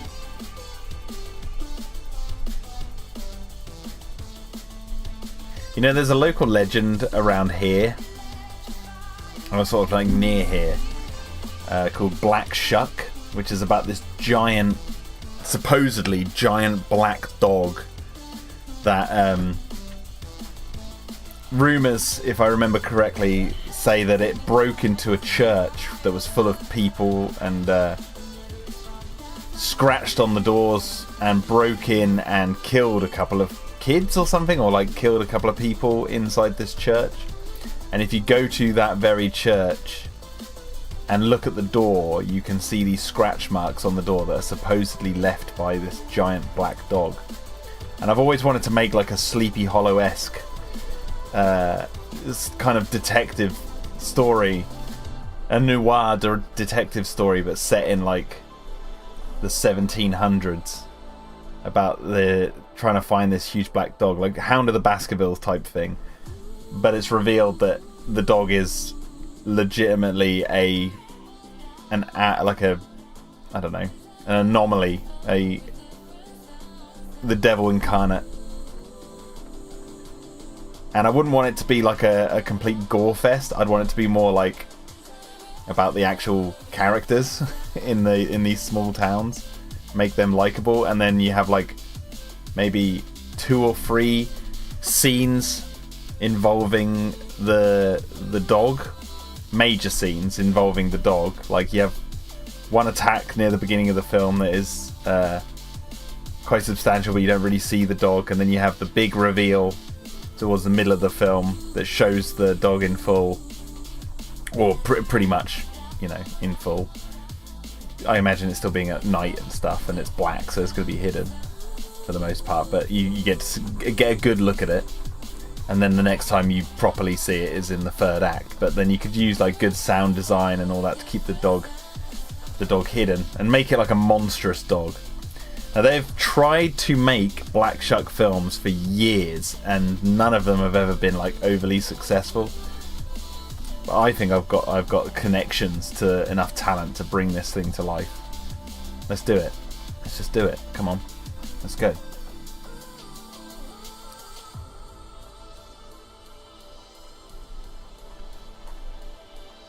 There you go, Sicky T. You've got the Barghest up north. Same thing. There you go. We'll do a film for Jagged Productions called Barghest. Well, how do you pronounce it? Barghest. Barghest versus Shuck. That's the film. That's what we'll do.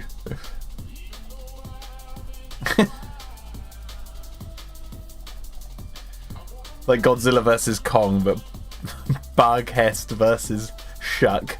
Black Shuck.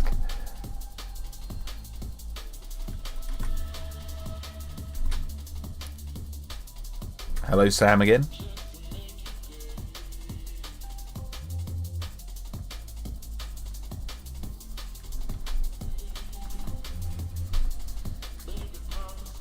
Oh, I didn't see your comment. What did you say?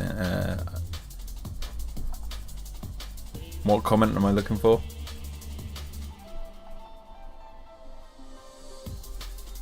Guess you see my comments, including the King Kong mention and the other inspired film. I said there would be a main setting, you know, King Kong, like Skull Island.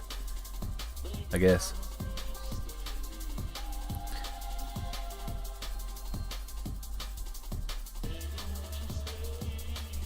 Sicky T says, I love it. Always like black dog stories. I have a wild memory as a kid of walking in the woods as the sun was setting on the way back to my grandma's house. Ooh, what's going to happen now?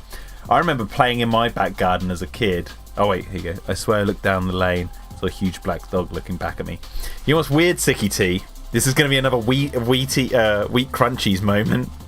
For those of you that don't know, me and Sicky T were both eating wheat crunchies at the same time, and it was revealed for a gag. It kind of freaked us both out. But listen to this, right? I was playing in my back garden once when I was a kid, and we had this alleyway that led from the front garden to the back garden, and it was open, and I could hear down this alleyway. It was like an archway alleyway through the house, through the side of the house to the back garden, and I could hear on the concrete the like nails of the claws of a dog going, and I turned around, and there was a big black dog. I don't even know what breed it was. It did look very wolf-like, but it obviously wasn't a wolf. But it was black, and it was just stood looking at me in the alleyway, and it started to snarl, and I ran, and I was quite nimble. I jumped up on our shed roof, and it barked loads, and then I scared it off by throwing things at it, and it managed to run back down the alleyway. And it was revealed that like it came from a block of flats down the road, but I don't know who owned it. And I remember either that year or the year after, there'd be like a couple of days where I'd see it just wandering around because whoever owned it would just let it wander off. So we've both had a black dog moment like that, and ever since then that's what's inspired me to like really try and pursue maybe one day telling this Black Shuck story.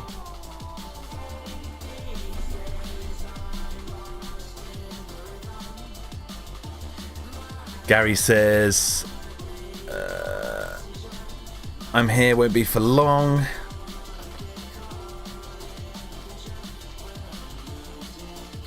Black Shuck. Yeah, it feels like a dream. Like whenever I think about the story I just told you, it feels like a dream, but it 100% happened. It had that dream-like quality to it. Very surreal.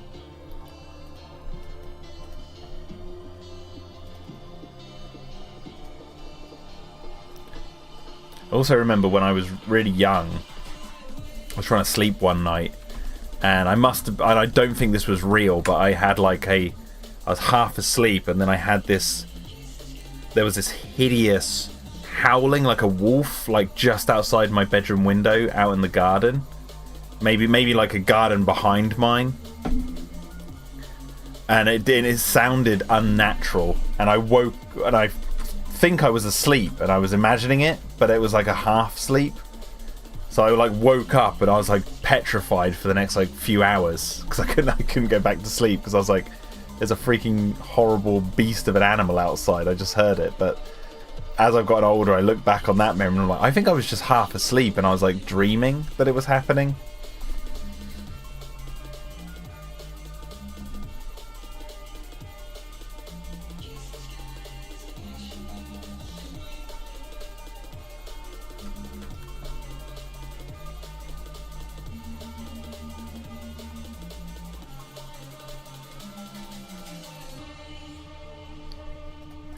Look at them like, touching their schnozzes.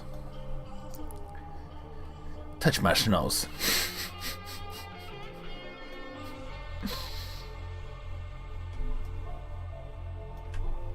Oh, why has his head got smaller?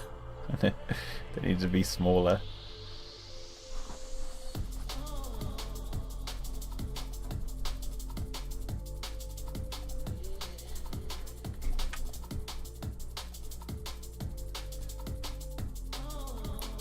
Zicky says, yours seems very tangible, a real event. Mine is like looking back through murky water, all hazy, but I could take you to the exact spot where it happened.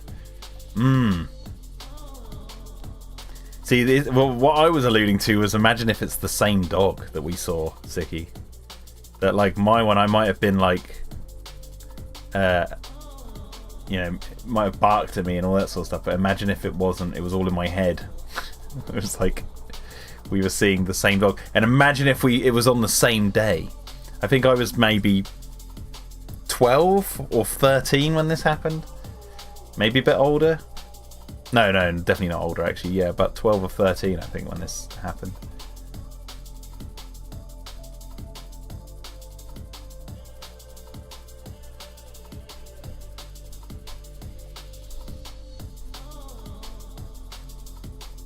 Late 90s. Oh, okay. So, yeah. I think mine was early 2000s.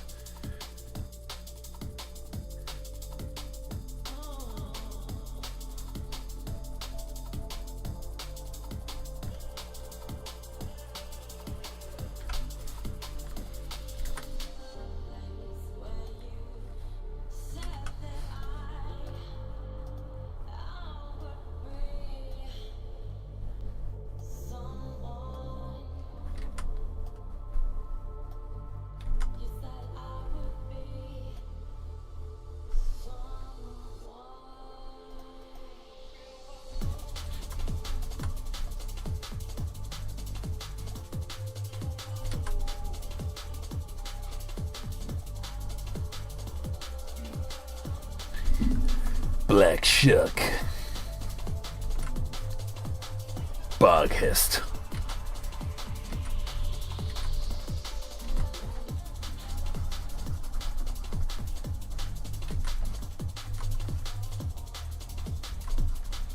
I remember seeing the claw marks on the church door for Black Shuck and being underwhelmed because it really just looked like someone had come along and just scratched it, and they were really tiny. I was imagining this beast, this beast of I was imagining like Jurassic Park 3, like giant claw marks in the door, and then I remember being quite disappointed by the actual size of them. I was like, oh, it looks like a normal dog, like it just jumped up and on the door.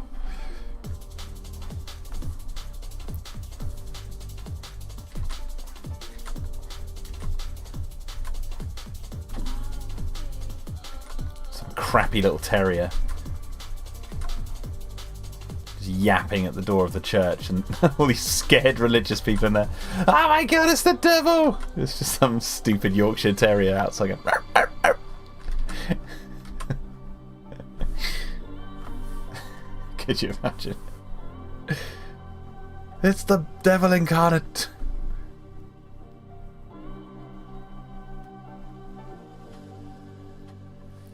Great Man says, nice to hear real life stories of your life. Great Man, I'm not going to lie, right? The fact that you want me to return to... You would like to see me return to filmmaking like the Soul Collector days. And you like to hear about my real life stories are making me suspect that you are someone I know personally. I'm just going to throw that out there. Who are you, great man? Who are you really?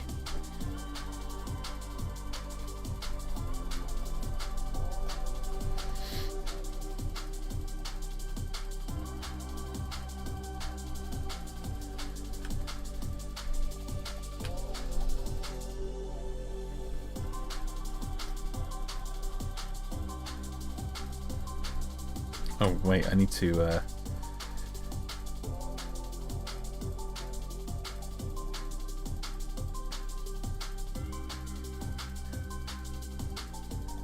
Well, you could either be Ansel,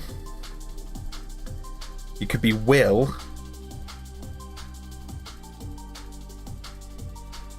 you could be Shane,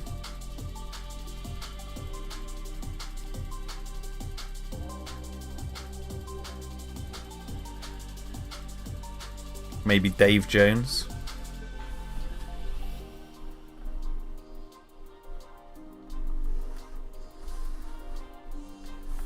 Could be my father, for all I know.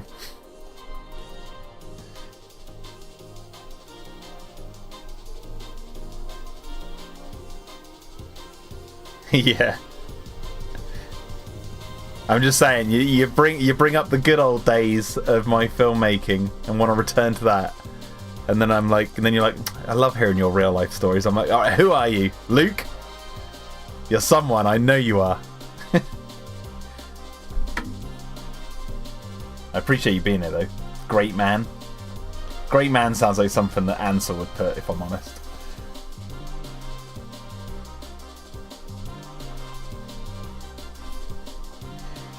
It's funny, just like being able to sniff out my friends.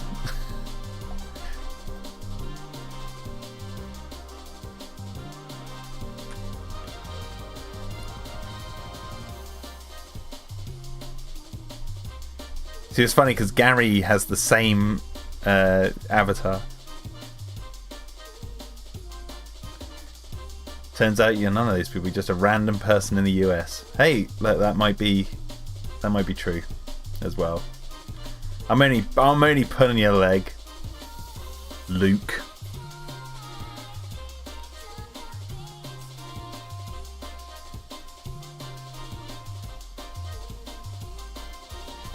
Could be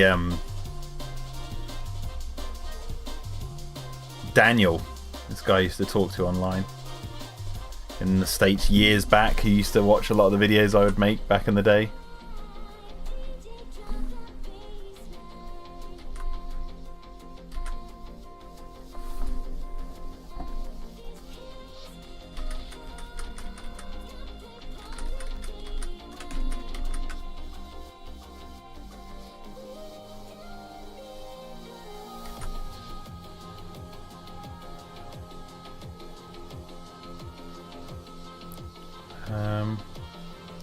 I just realised I stuck these two white lines on this layer.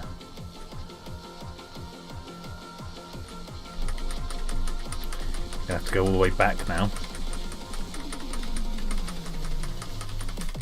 Gosh darn it. Oh my god, all the way back here? All because I put it on the wrong bloody level. Right, so that... Oh, you know what? Oh, I just messed up big time.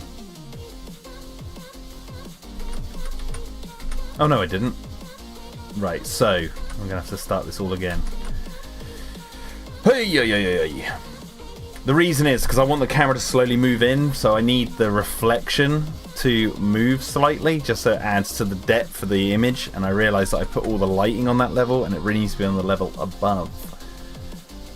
So I need to have like the white line here.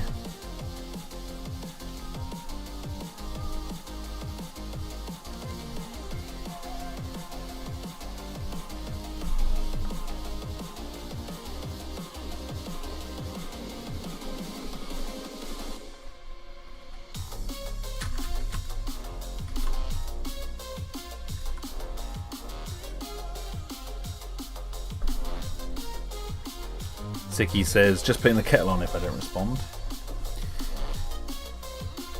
Well, you can come on if you want, Sicky. If you want to have a chat, I can go on Discord and we can get you on mic if you want to actually have a chat.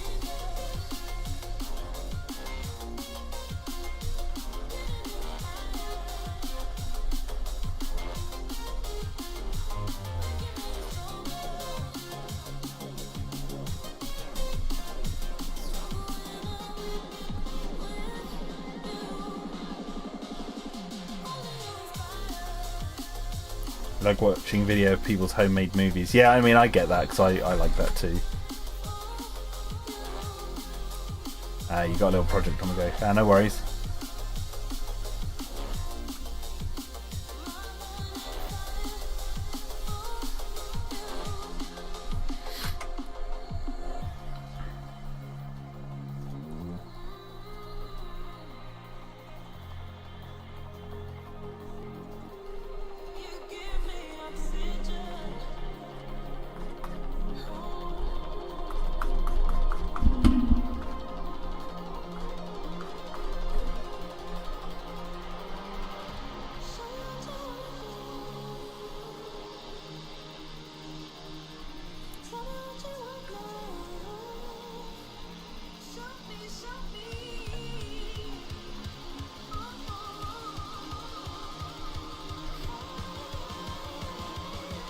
So if I do this,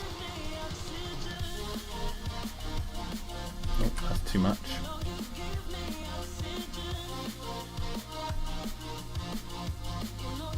Like this. So now when the reflection moves, yeah, the lighting stays the same on the glass. That's what I wanted.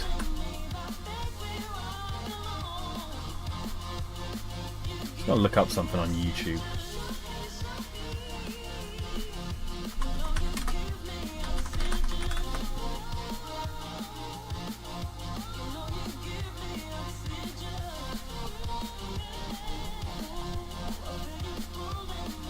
Do you know what's weird, right?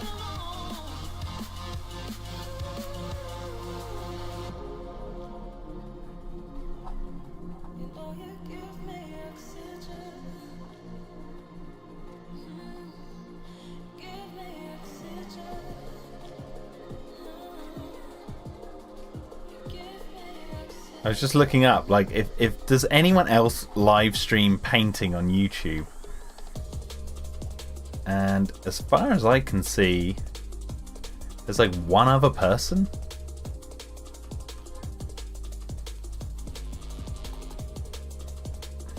I'm just going to dip into their live stream.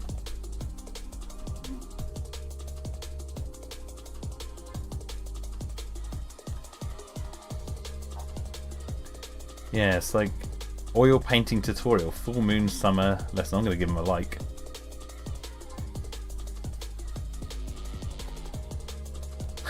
But the stream started on August 26th, 2023, so I don't think that they're actually live. I think they just... I highly doubt that they're actually live.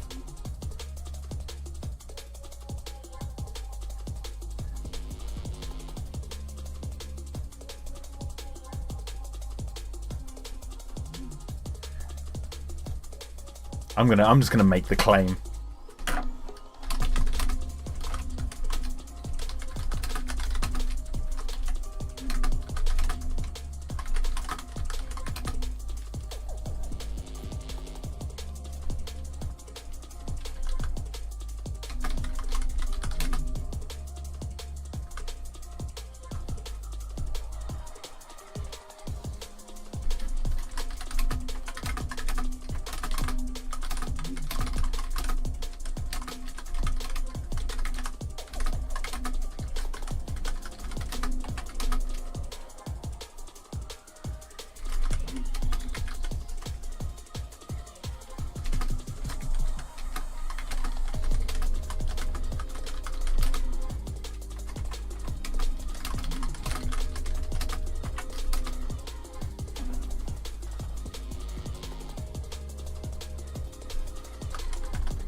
I'm just going to put a tweet out.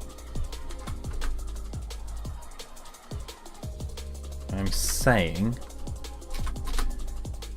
I find it so weird that I'm one of the few people who regularly live paints on YouTube. Anyone else out there who does this?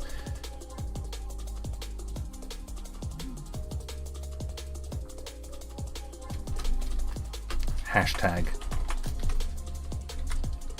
art, hashtag painting at, no, hashtag YouTube. There you go.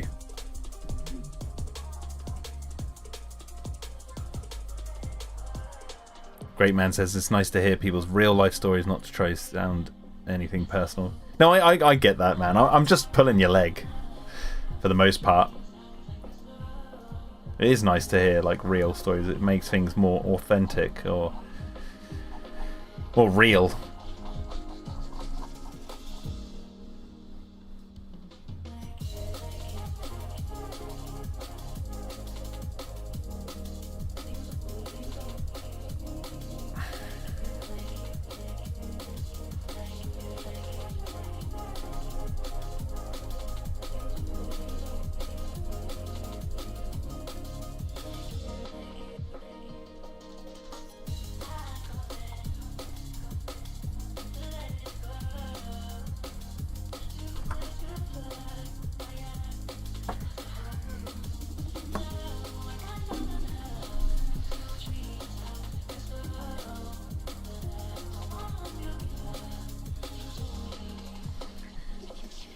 Gay5 says I paint, but I like to publish it in pictures taken or sell after finishing. Yeah, I mean a lot of people do. I just find that like, oh, thank you for liking the tweet, Sorenbot. I just find it weird. Like, you think how many people are on YouTube, and no one else live paints? That's crazy, right?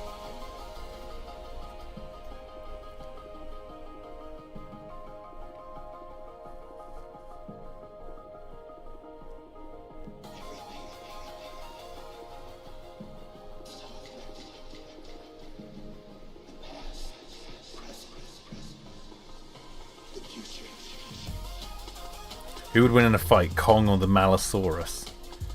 I have no idea. Kong! There you go. There's my answer.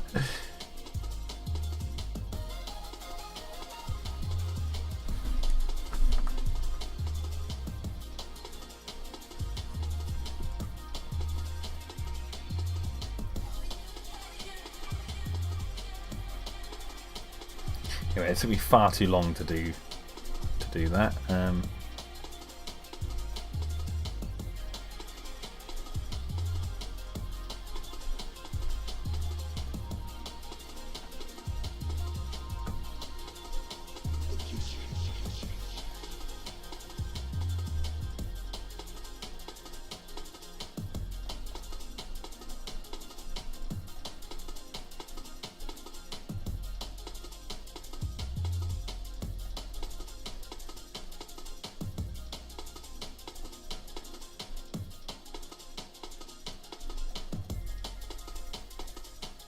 Ah, the sun. Yeah, no, give me that vitamin D, son. Ugh. No, I actually can't see the screen, that's the problem. See you later, great man. It's very hard to determine who would win a fight when one of them is a fictional animal that never appeared on screen, so we can't, you know, you didn't see what it was like.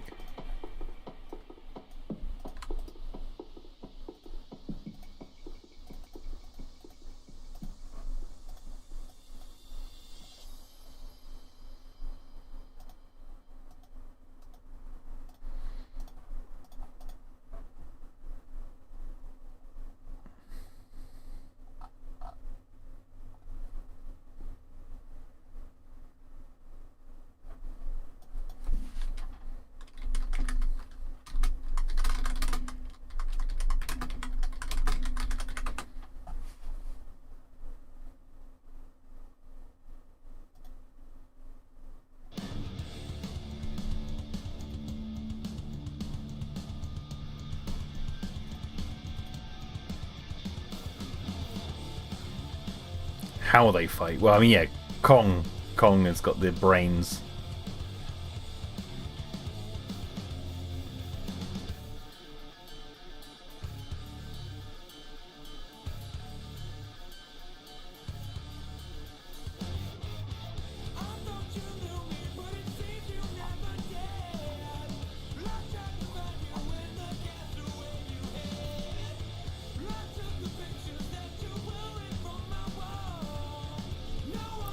Right, so convert to smart object. Okay, so I'm gonna have to save these layers.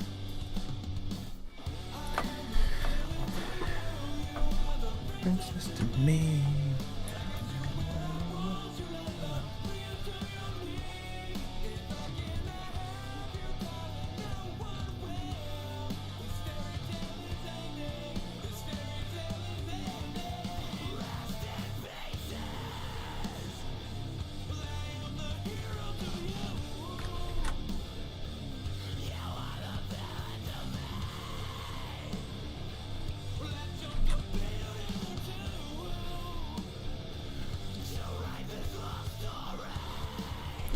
Right, light.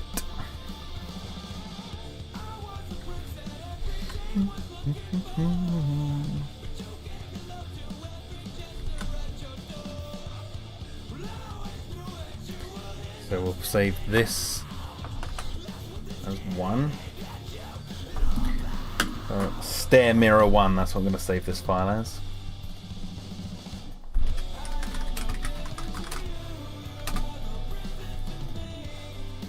Got you where bring you to your knees. If I can have you, darling, no one will.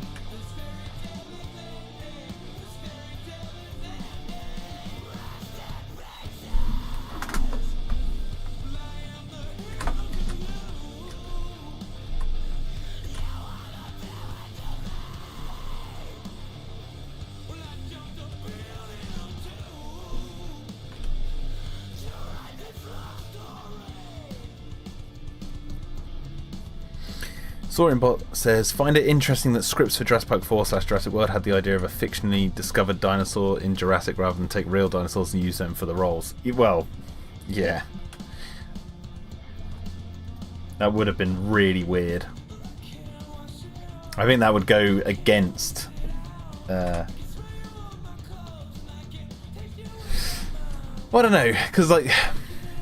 They obviously established in Jurassic Park like that when they cloned like the certain dinosaurs, they found traits and abilities and stuff that they didn't know they could do. But to unearth an entirely new unfictional species seems a bit, dare I say it, sci-fi movie-ish. Like it doesn't hold the prestige that one comes to expect of the Jurassic brand. Whereas a hybrid, while being a fictional dinosaur just like the Malleosaurus, because it has that genetic engineering backstory to it, that ties way more thematically into the message of Jurassic.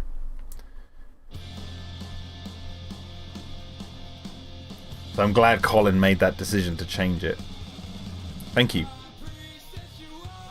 for the music. Singing banging music. Yeah. I'm just going to put into the chat what the album is I'm listening to.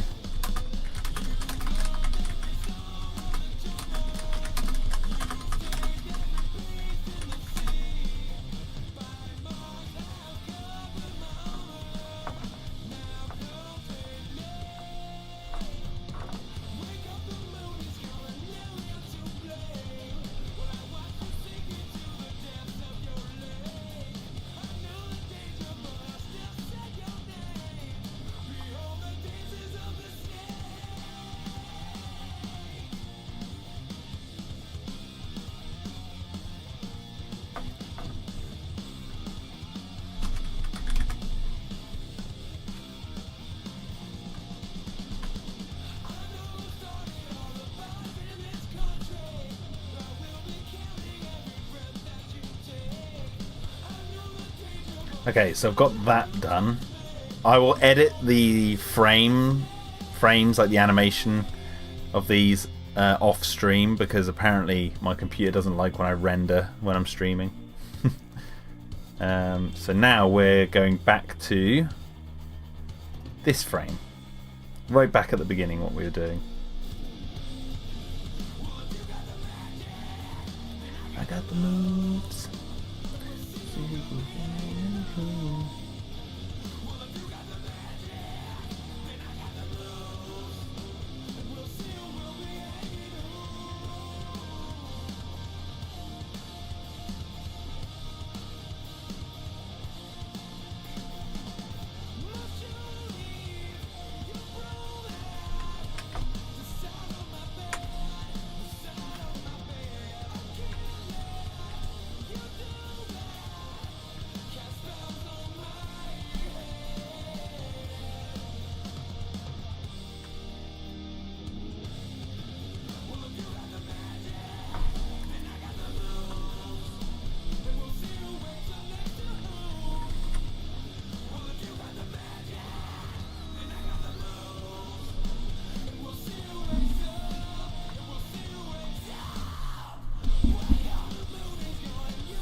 Sam says, sorry I might go, but it's truly been fun joking this live stream. I'm glad you like my comments, Pterodome, and wish me luck then. Good night to the best of luck and support to you. Good night. Thank you, Sammy, for coming along. Hope to see you again in the near future.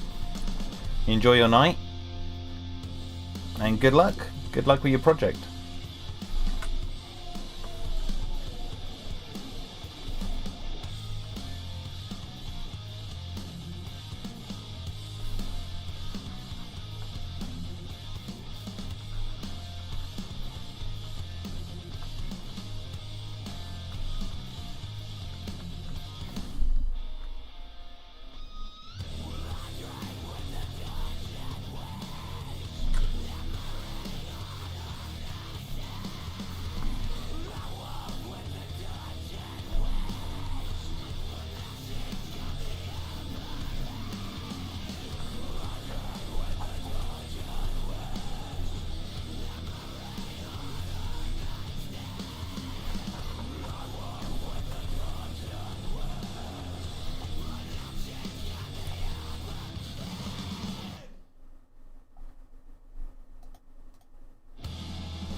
The thing with this sort of fight between Jude and Rose is there's going to be lots of like mini cuts, because I want the action to feel like, you know, good.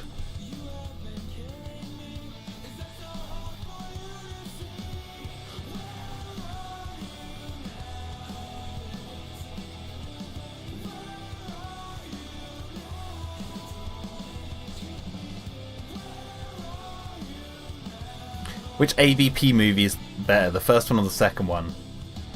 The first one is better as a movie, but the second one is more entertaining because it's so bad.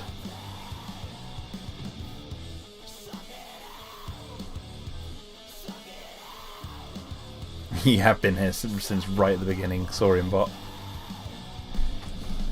Enjoy.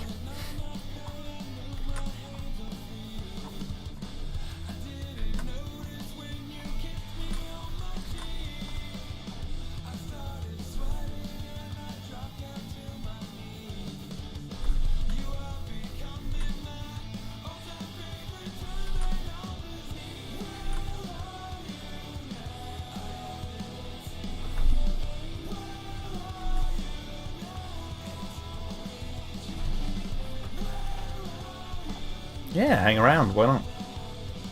How long have I been streaming? 2 hours 44. Wow.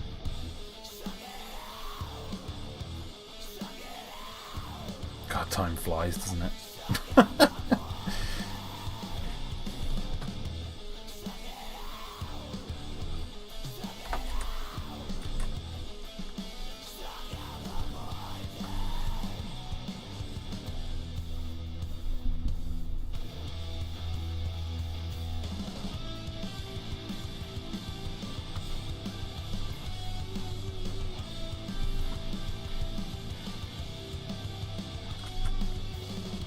I'm excited for tomorrow because we're taking my daughter, my wife and I, we're all going to the Sea Life Centre. So we're going to go see some animals. And my daughter's been obsessed with reading this book about sea animals at the moment. So it's going to be very cute. And hopefully it should be a really nice day. So we'll go to the beach afterwards because it's right on the seafront as well. You're going to see some sharks and moray eels, and they even got alligators or crocodiles there, one of the two.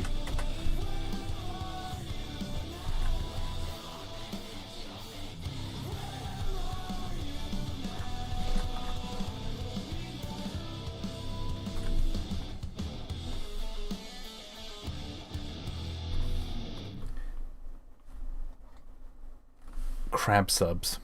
Sea lions. No, they don't have any sea lions there. Although I'd love to see a sea lion. One of my favourite animals, the sea lion, because it just looks so prehistoric, even though they're mammals. Hence why they're in this series.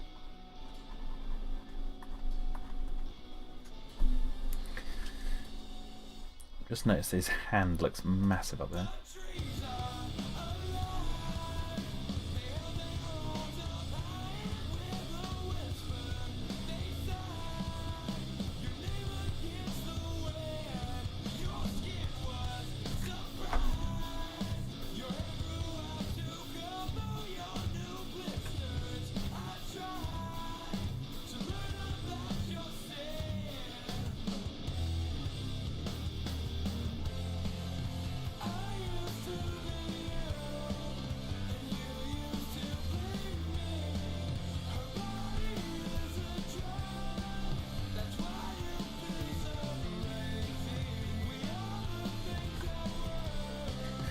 Soren says there's an aquarium in Edinburgh that I go from time to time, and it's a nice experience. Oh, cool. I've only been to Edinburgh once, and it was very, very brief. Because I was on, my friends are in a rock band, and they did a tour of Scotland, and I went with them as their sort of roadie. Not as their groupie, but no, as a helping them move their equipment and stuff. And we briefly went to Edinburgh for a show. I didn't get to really explore the city much. We went to one bar, I think, afterwards, but beautiful place.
Oh, what have we done? The angle of that thing makes it look like he's broken the gun.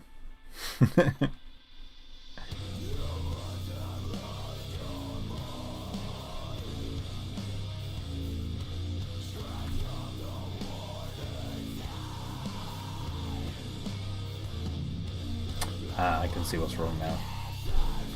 The angle of this.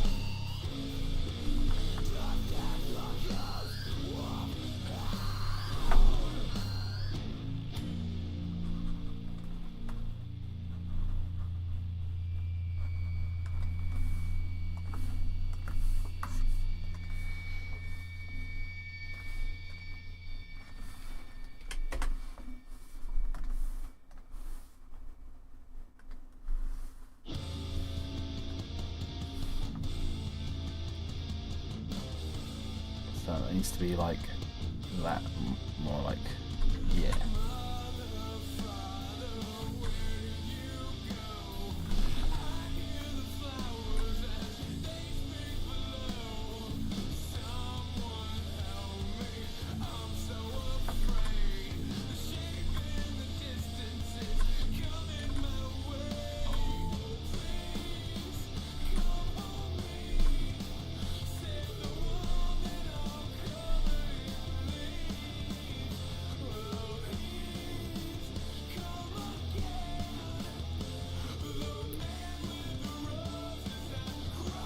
And there was dinosaur animatronics at Edinburgh Zoo. Nice.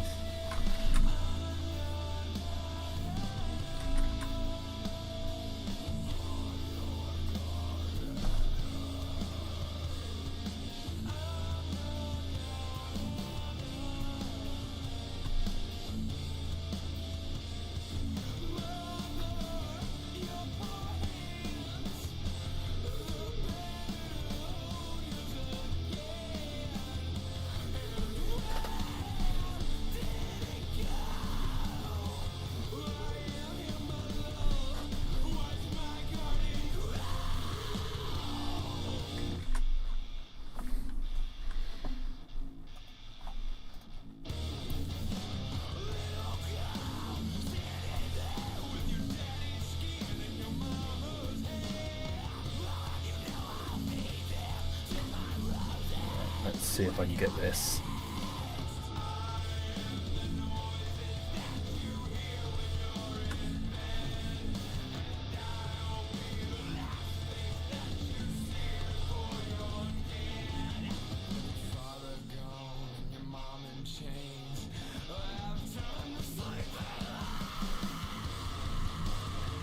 Yeah, that's better.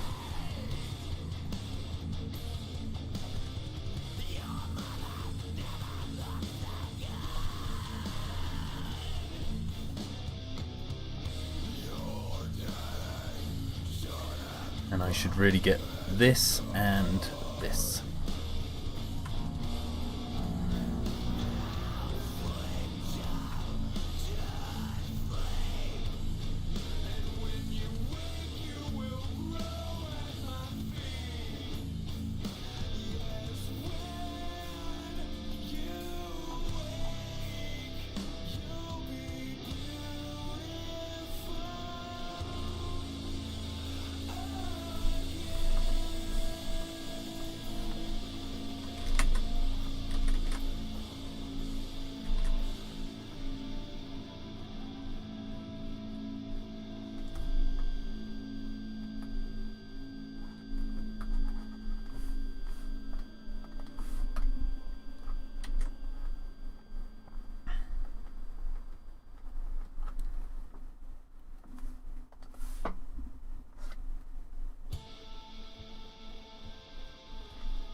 Right. And now we need to do... change his expression actually.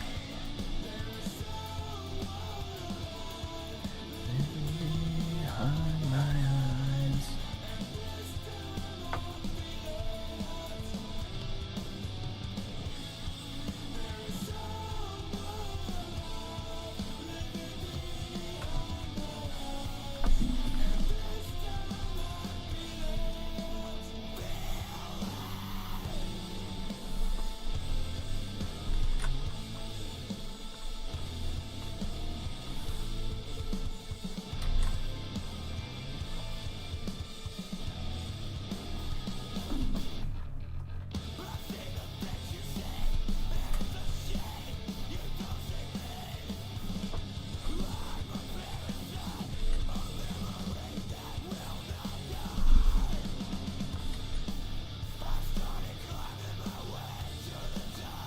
There.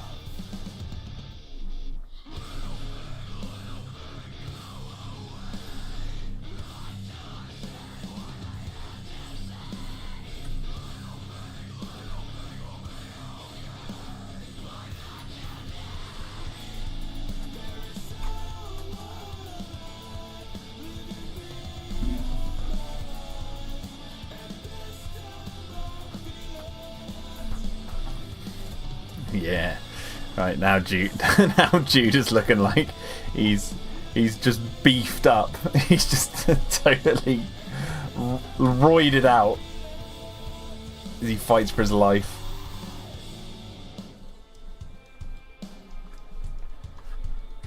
You just imagine him going, as he's like fighting Rose.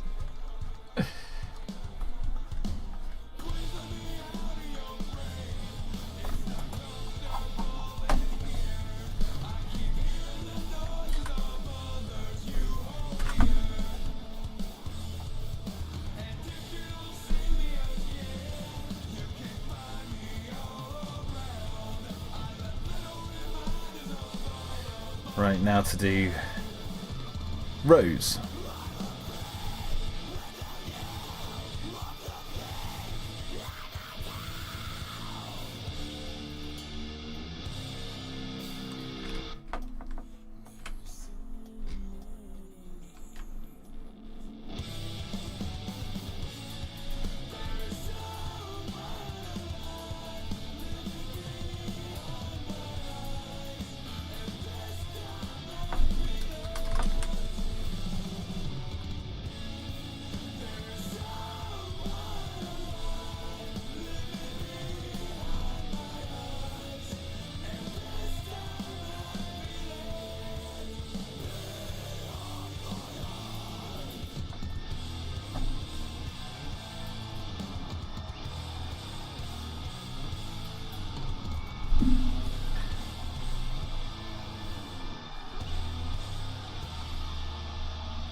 Just knitting up his hand a little bit.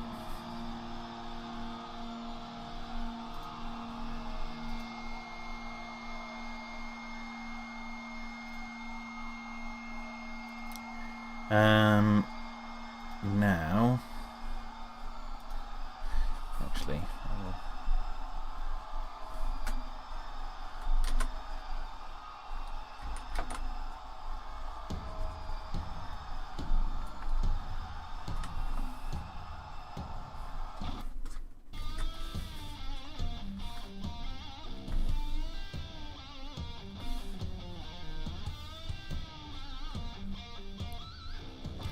so I like the idea that Rose she's gonna basically be holding onto the gun with one hand and then she's pulling her fist back and she's gonna smack Jude right in the stomach. So I need to have her like her hand is still gripped onto this with her. She's got that horrible gammy arm, hasn't she?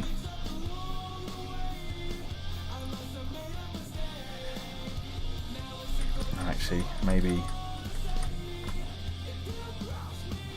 Maybe I'll do this hand first.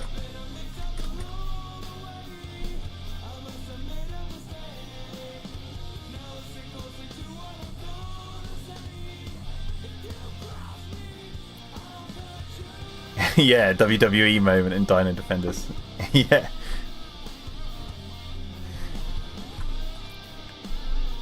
But she's like quite small, so like her little fist is going to be like here. And then I'll do another frame using this same one, but I'll edit it where she's like cracked him right in the stomach and he's like, oof, like this.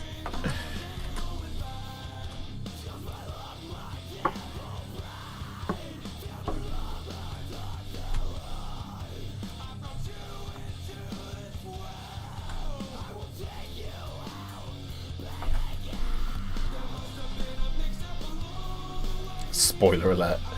Ah, whatever.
LT Grizz, hello.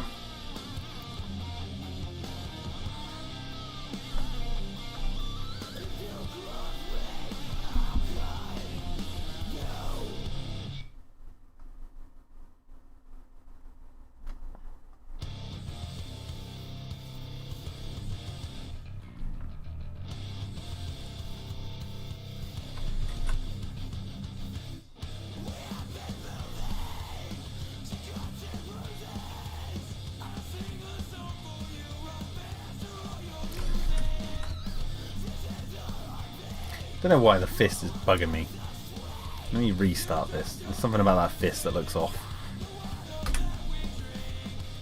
Mama, tell me, do I have a reason?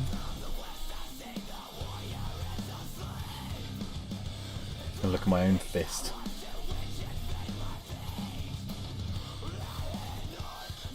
I don't have pointy freaking knuckles like that.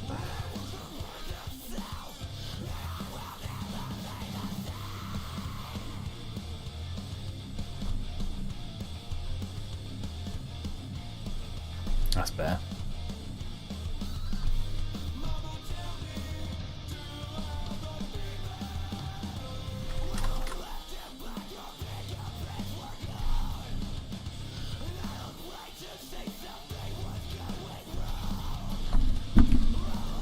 So her fist isn't that big.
Small crazy lady punching the muscular strongman, love it. She's not just a small crazy lady, she's a mutated crazy old lady.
Work out the position.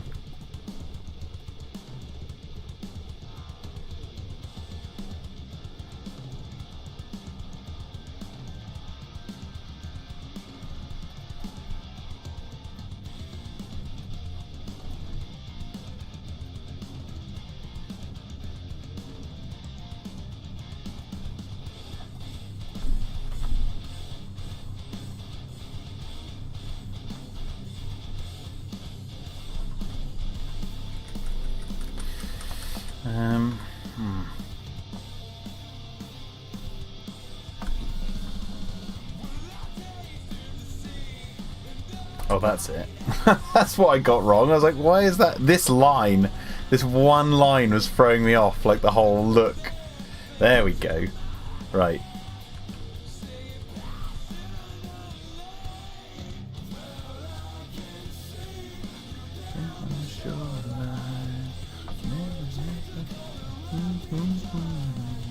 Now I can get the rest of it.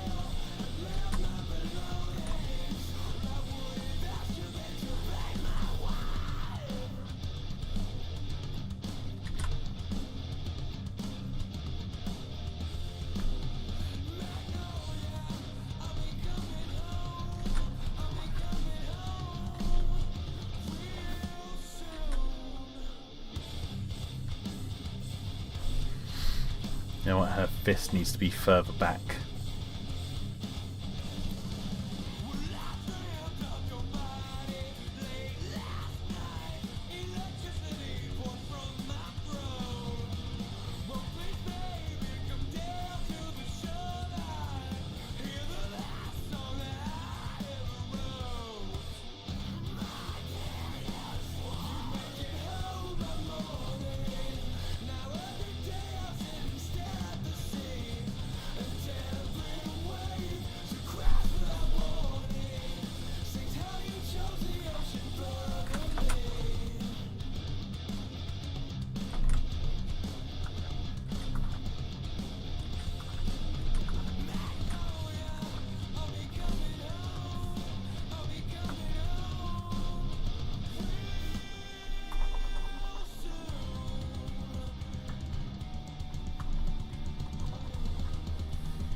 No. No. Old lady boobs.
Gary says, Jack, you're a grossing out dope. What? A grossing out dope?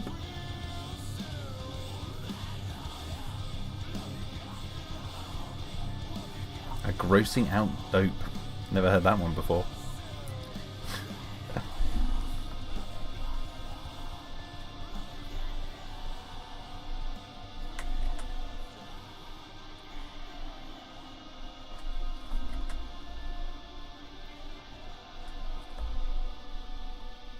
I actually kind of like the expression she's making in this picture that I've taken here, so I'm just going to use it.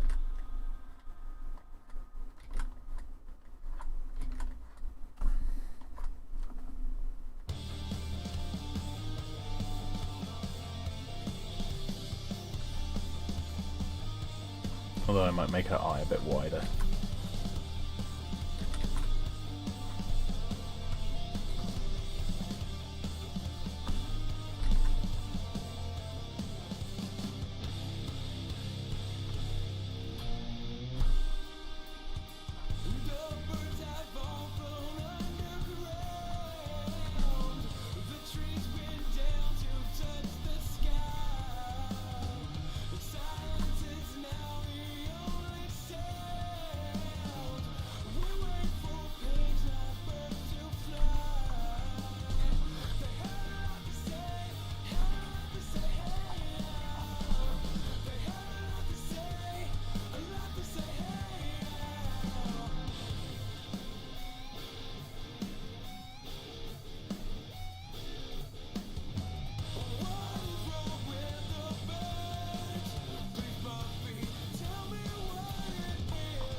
Nice.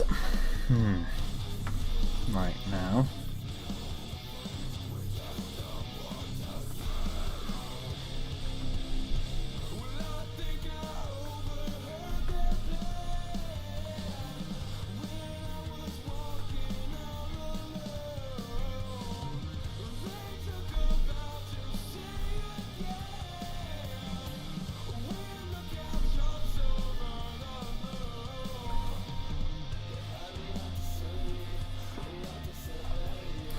Now I can get rid of the face in the background, and then I can add a line here for the gun. Well, that's a thick line. Be like, I'm noticing a mistake though.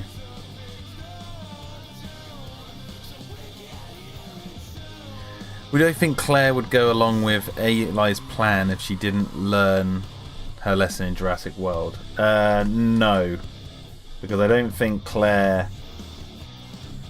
would be okay with murder and all the animal trafficking, really.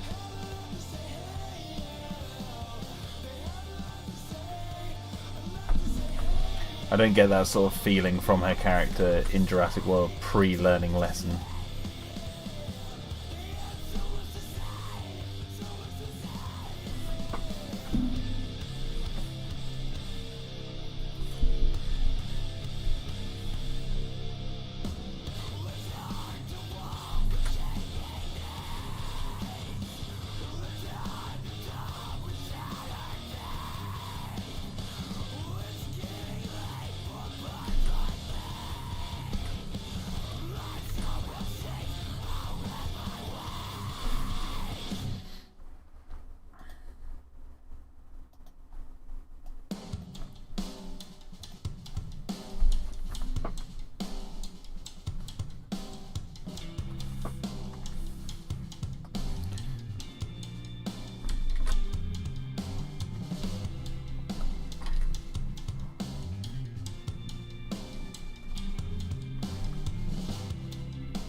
What I like about Mutated Rose and painting her is that I don't have to get all the details exactly right, because if she looks messed up compared to how she looked before, like her arm, like for example how her arm looks, as long as I get the sort of like, I don't know, wishbone kind of looking hole in the middle, the fact that, because in the first frame you see it, it's like she's really muscly up here, she's got the little claw,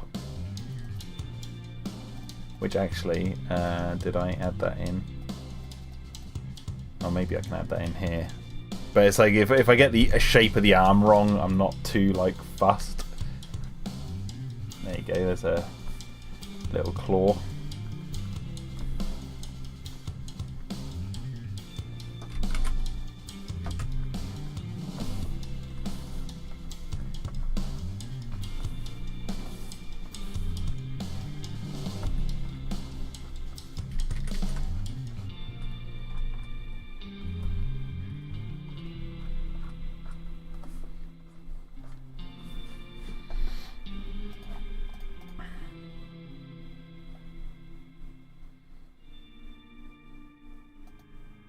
Right, now I will admit, I think she looks a bit too big.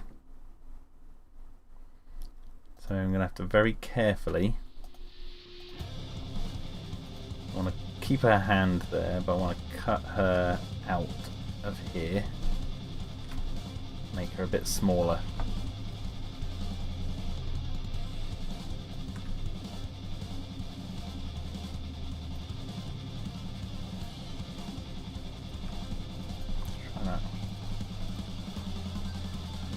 That's better.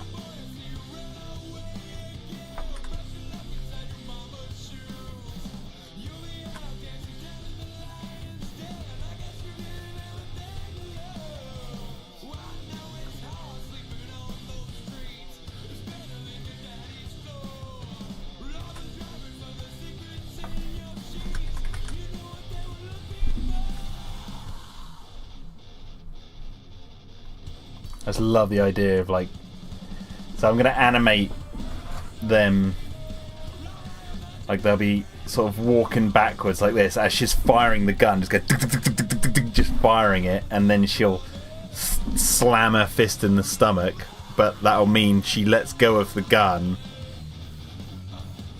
or like loses control of the gun, but punches him in the stomach.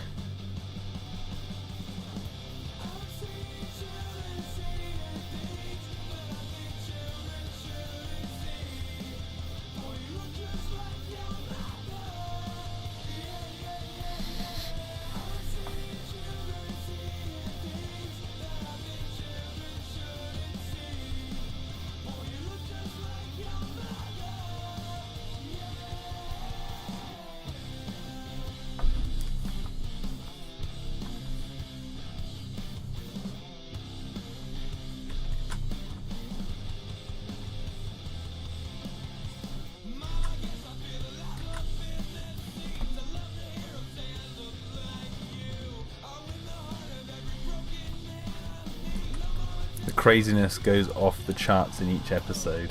Yeah.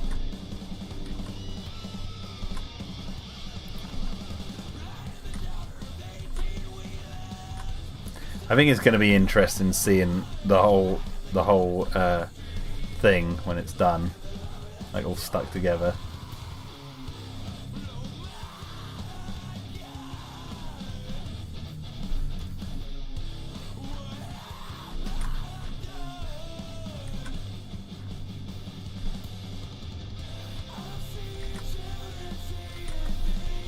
Then I think children shouldn't sing.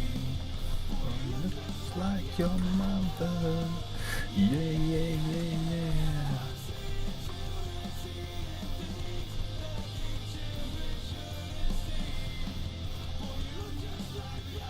Alright. So this is like the first sort of frame I've done in a while where I've not done the background first. And I realise that's because I haven't painted the background yet. If I open up the frame I need, so I need like the wall here, the door and the wall, Maybe I could use this. And the sink. No, I need to paint that sort of like sideways on. So I'm going to have to paint that separate from this.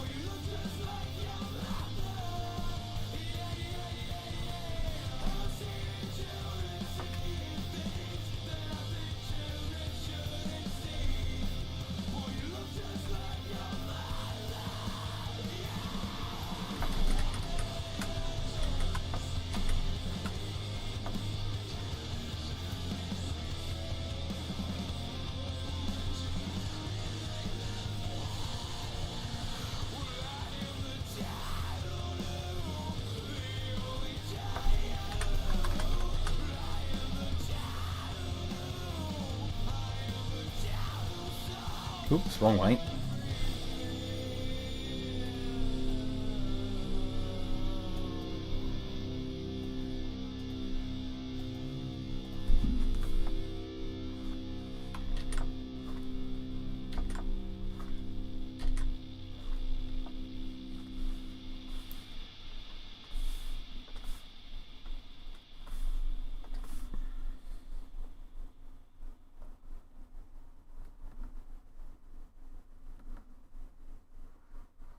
Trying to make her look more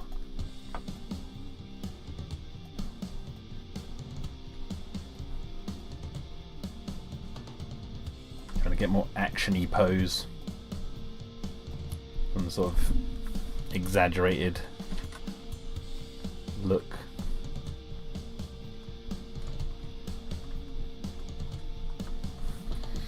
There you go.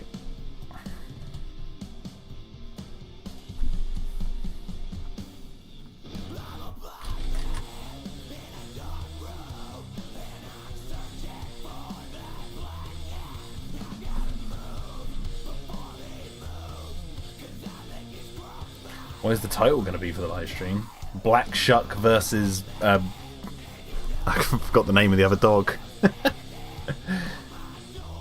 Barghest or whatever it was called. Barghest. A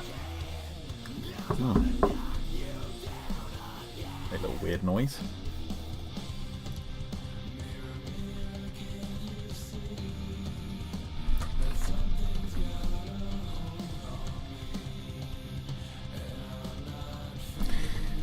You know what?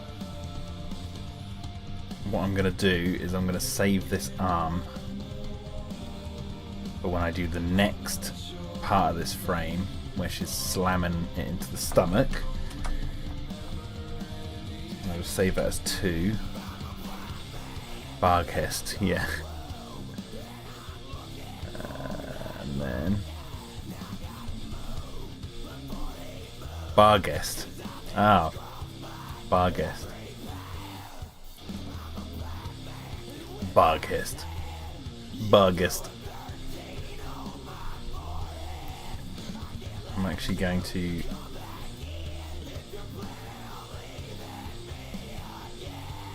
put her hand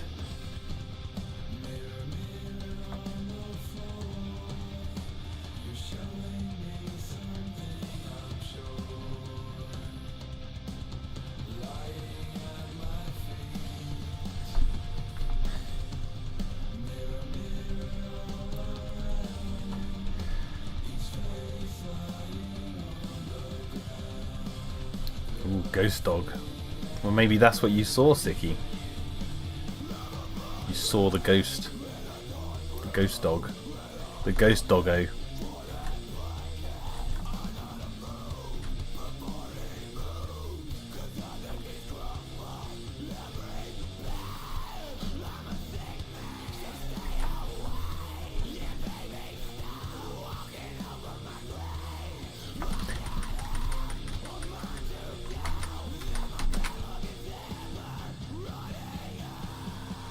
Nah, you know what? That works. Ghost pooch.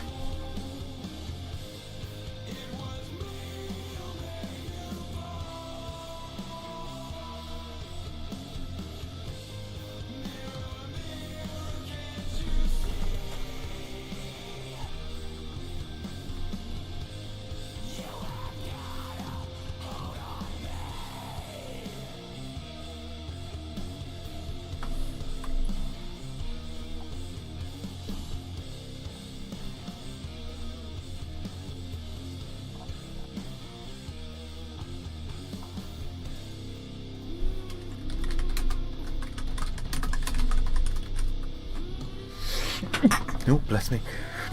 Oh, my word. It was Barghest.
I can reveal a spoiler for this scene. That basically, you don't have to worry. Jude's towel is not going to fall off. You're just going to see his bare ass. Like, his towel. The spoiler is his towel will remain during the fight. I'm not going to draw some like butt naked Jude battling this mutant Rose.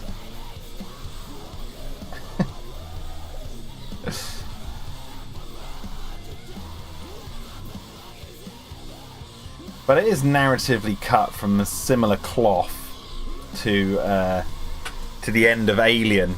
You know how Ripley strips down and then the alien is there. So it's like it all plays into the like vulnerability factor. Like unarmed vulnerability factor.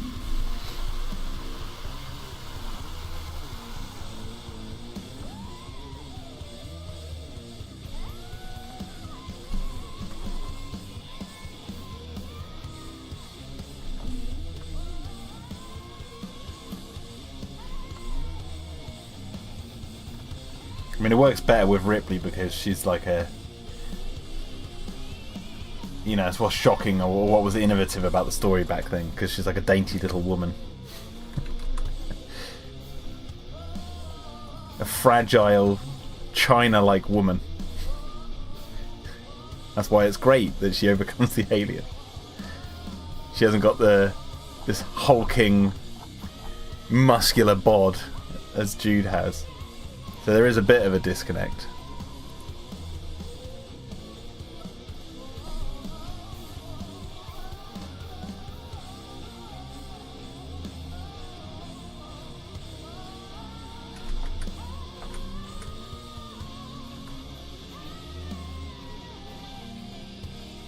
Yeah, no, I'm pissing around Sicky T. She was tough as nails.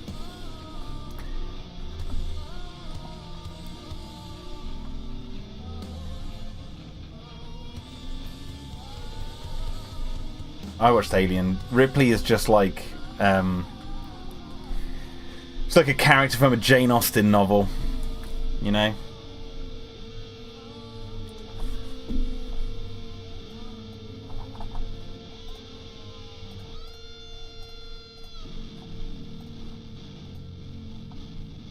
End of that album, and on to this one.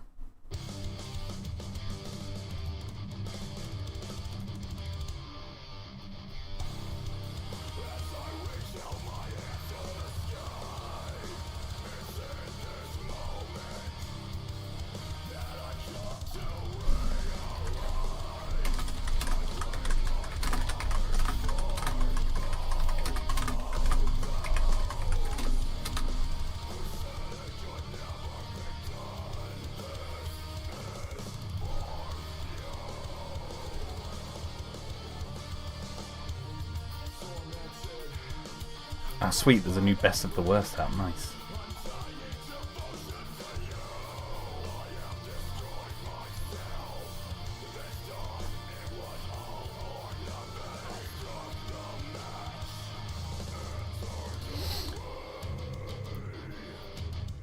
It's why the casting of the Alien TV show had you laughing. Half of them looked like they'd break down if they got a mean comment on Instagram. Never mind Survive an Alien. Do you know what? I haven't even looked because I'm just not interested.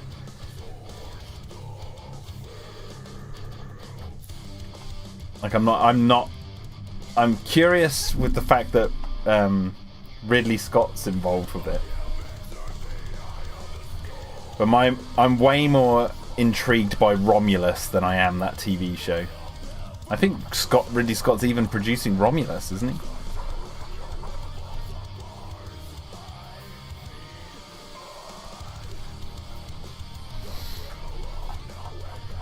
But I'm going in cautious to Romulus.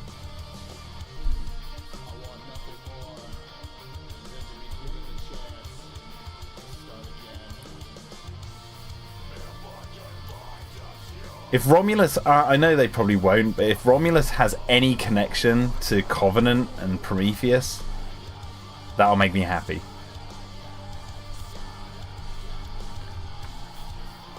It retcons, if it tries to retcon them out of continuity, I'll be angry. And I'll blame Disney. And Ridley Scott. for folding on himself.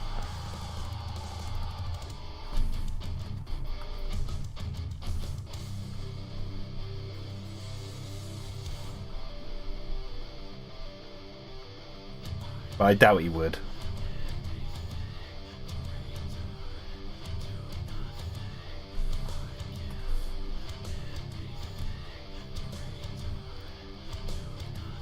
It'd just be so cool if we got like a surprise cameo by Michael Fassbender. Like they found the remains of David or something, and he's kind of like Bishop in Alien 3. He's like all beat up and old, like really old. Well, not actually. No, it wouldn't be that old, would he? Because it was Romulus set between Alien and Aliens, and like maybe he gives a bit of context on what he did post Covenant. Like, that's all you need. You don't even need to see anything. It's like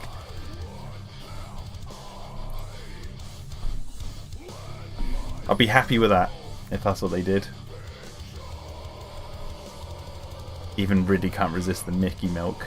The Mickey milk. Would you like a? It's like mini milks. Would you like a Mickey milk? Ugh.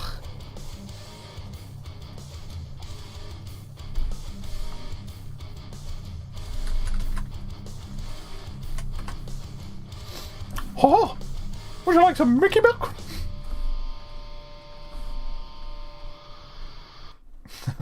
God, what a vile thought. Thanks for that, Sicky. Why did I have to say that?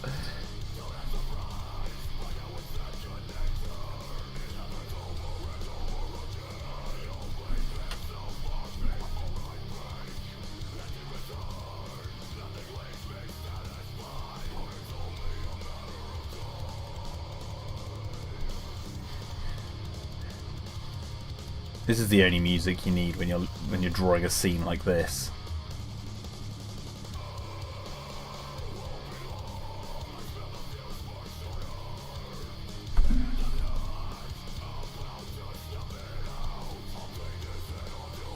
Actually, I'll do the eye next.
Guess it's not long now till Napoleon comes out.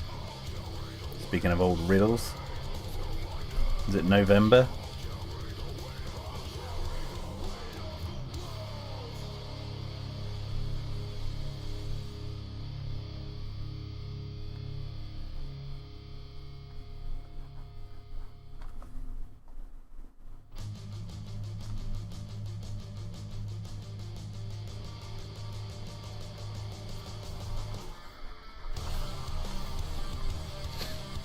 When's Gladiator 2 meant to be coming out?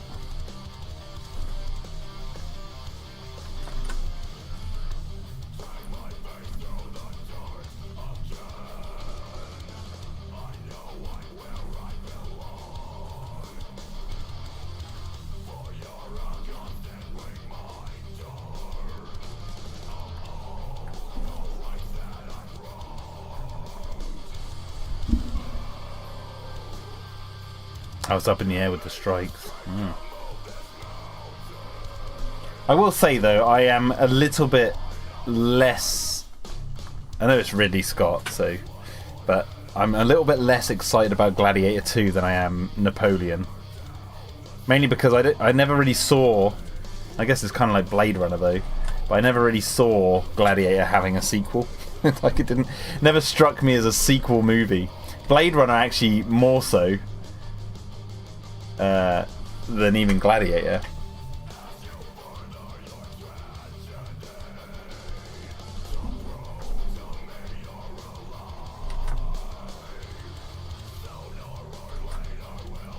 I do kind of wish he'd called the film though, you know, like, do you remember those films Look Who's Talking? And then the sequel's called Look Who's Talking 2, but it was spelled T-O-O. I kind of think that's what they should have called Gladiator 2.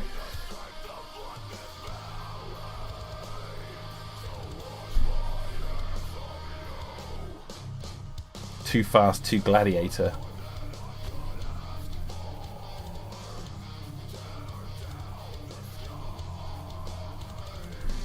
Apparently they were in the middle of shooting one of the biggest sequences in the film, a huge Colosseum battle scene with thousands of extras horses, when the word came out to stop production. Damn.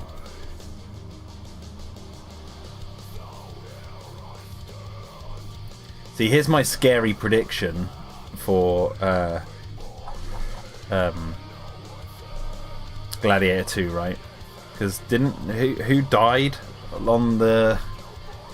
during production last time? I'm worried that old Riddles will pop his clogs.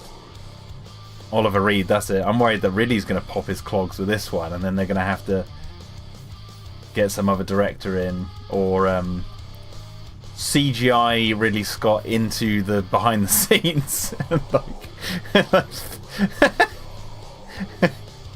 It's like they just go out of their way to like CGI him into the behind the scenes. So like, yeah, he was there, he was making the movie. But it's like, no, they got some ghost director in.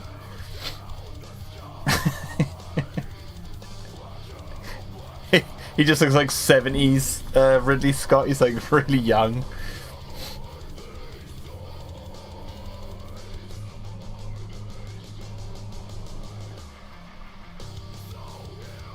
Yeah, exactly. Composite him into it.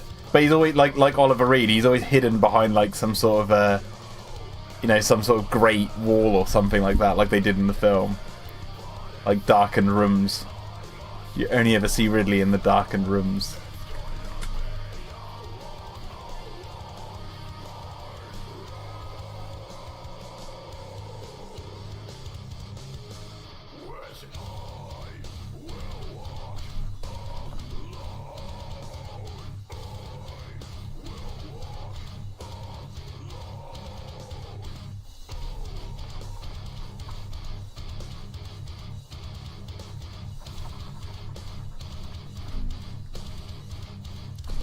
Bring in the big chap now, but they make it seem like he's talking about Russell Crowe. Yeah. Wait, is Russell Crowe's not going to be in the new one, right? Is he?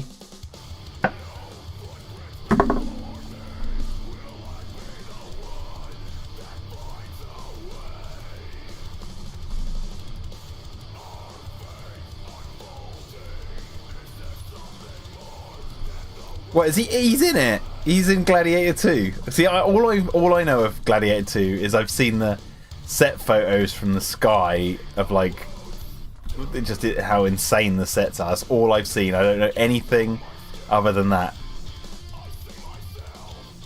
Might be some Elysian dream stuff, flashbacks. But he's like way older than he was back in the...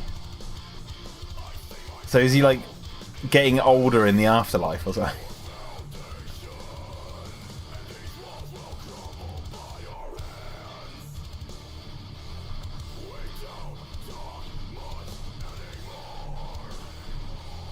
See, that's what's weird with Ridley Scott is, like, Ridley Scott movies is, like, that. If that was any other director, I'd be more worried.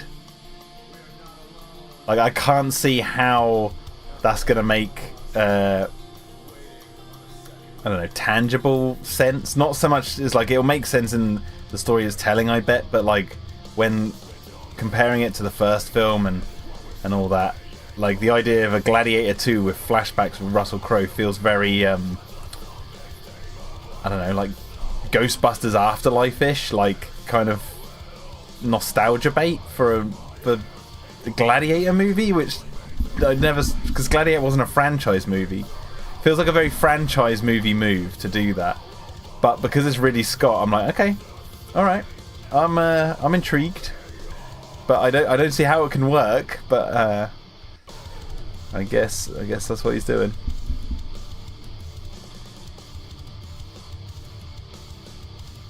Oh, okay, so he was seen holidaying in the area. And that's what brought the rumours about. Oh, okay. Maybe he was just visiting the set just to say hello. You know, for old time's sake. Ridley Scott invited him out.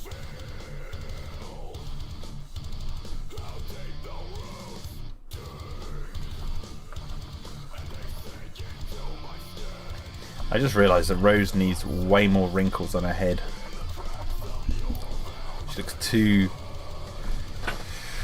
polished. She needs lines and hair and dots.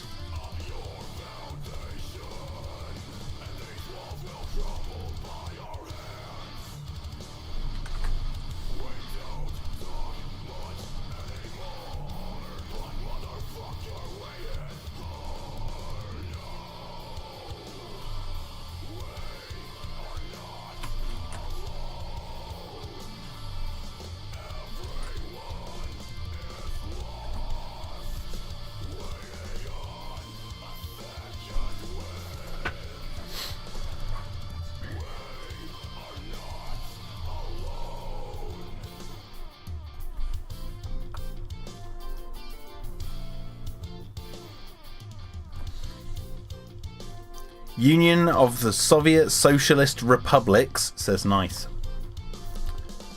A nice comrade.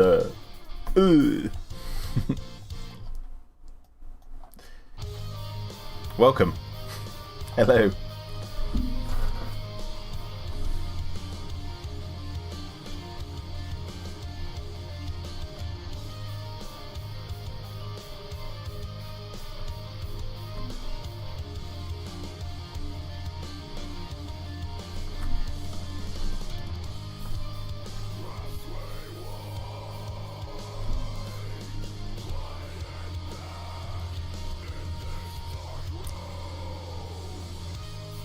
The motherland is strong and your art is nice, not gonna lie. Oh, thank you.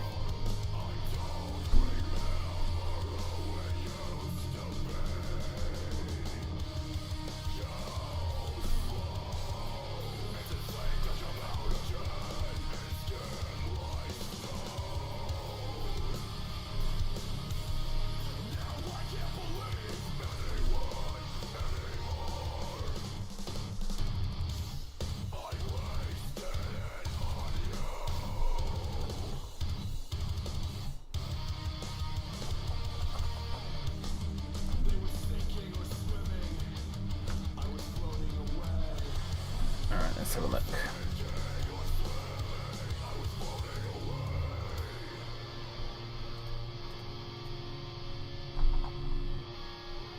What colour are her teeth? I can't remember now. They are white. I wish I could do like chrome teeth, because if I could, I'd give Rose the the teeth like the Alien have in the original Alien, you know, like the chrome looking teeth. Don't think that would translate very well. Let me just look up chrome. Oh, I'm just getting the bloody Chrome logo. The browser, only metal.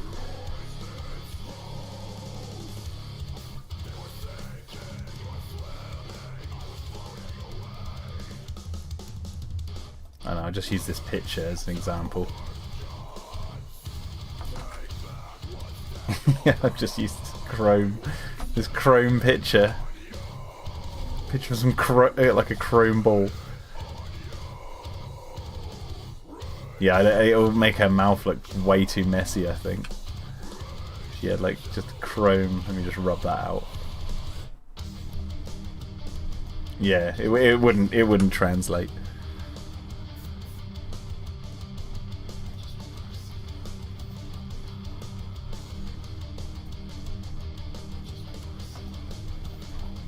Yeah, chrome teeth for a mutated old lady. Why not? What is the art? This art, if I what is the art? This is for my animated web series, or movie, should I say? Because I'm making a web series, 5 episodes long, and I'm sticking all the episodes together. I'm on the 5th episode. I'm on the 5th and last one.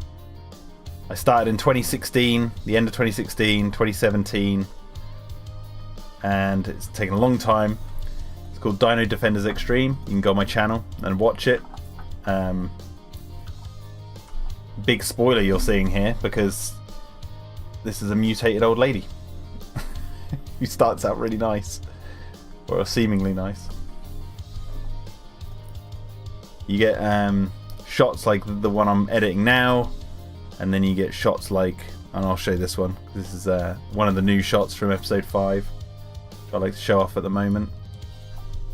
Like this, you got dinosaurs, very 90s looking dinosaurs. The whole show isn't animated like this. It's like an animated comic book. So like these text box comes up with like the dialogue. Actually, I can open up a whole. I won't play the whole thing, obviously, 'cause it's like 40 minutes long. But you get show you an example of like the text boxes like this. So like if I press play, you get some frames that are like completely still, and then you get the text boxes come up, and it's not for kids. It's very gory in parts. Not overly gory. I like to be tasteful. But you get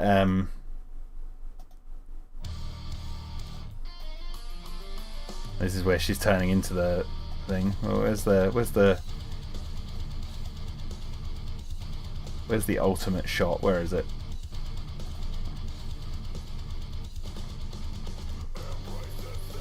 I'll show you this scene where you get the you get a good sense of the scale of the show with this.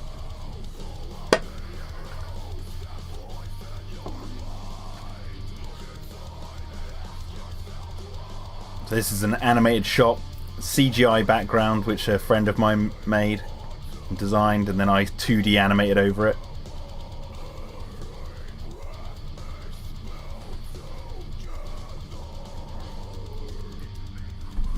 So yeah, I highly recommend going and watch the 4 episodes that are out right now, and bear in mind they're unfinished. So like, even though the 4 episodes are out, the story is like being revealed, but the main goal is to stick all 5 episodes together and make a movie, and I'm going to go back because my artwork has evolved since doing episode 1 and 2, and I want to redo some shots, and I also want to add in some extra scenes and other things. So when you watch it, just keep that in mind, that like you're not seeing a final product.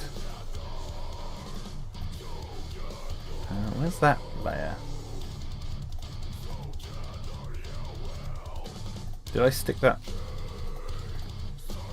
I'm so confused. Why?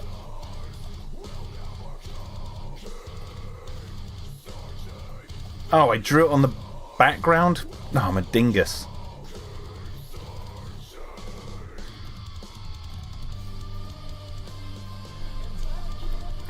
On the wrong layer. Fool of a took.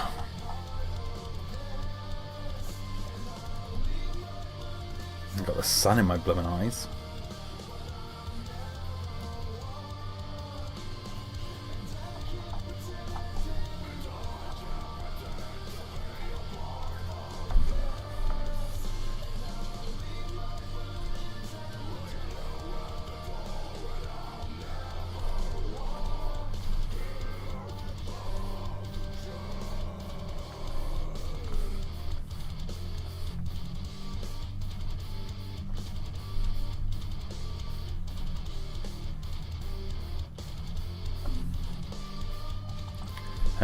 Thank you for coming by, Union.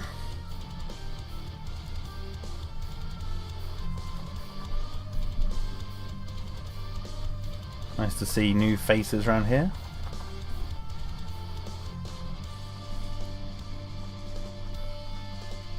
Enjoy the rest of your day. Hope the bread lines aren't too long. Hey!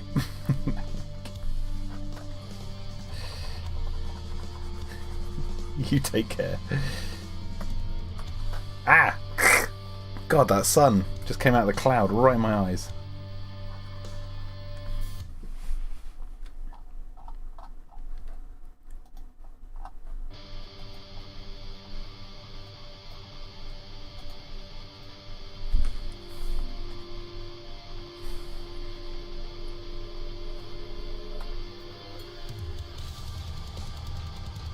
Yeah, it's nice and sunny here. So really, we've got a really nice, well, at least in my part of the UK, the past week has been glorious, like proper summer. We always, for the last like maybe 5 or 6 years, September has been a really nice month for like summer.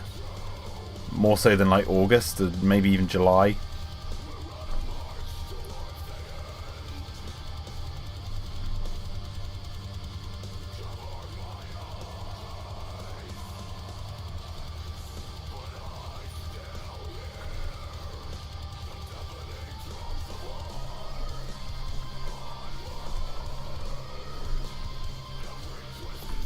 Cool, enjoy the Discord. Thank you for joining. And I'll see you later, man. Or lady, or whoever you are. Bye-bye.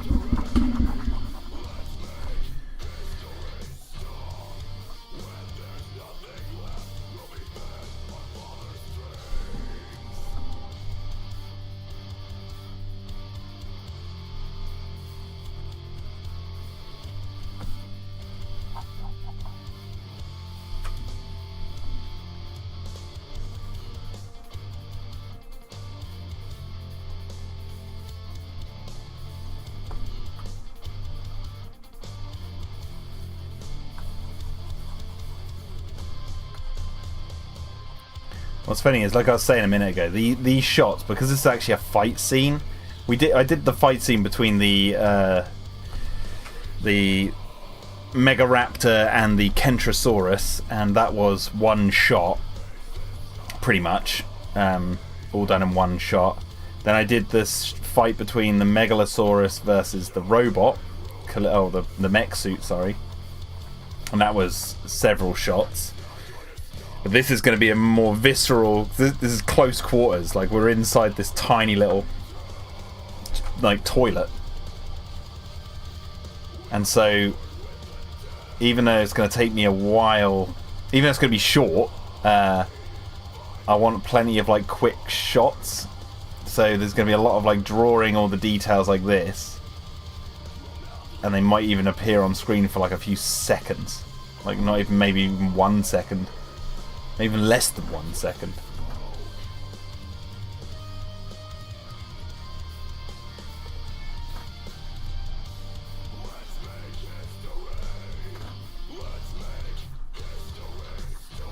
But I'm gonna try my best to make this like feel really visceral, like.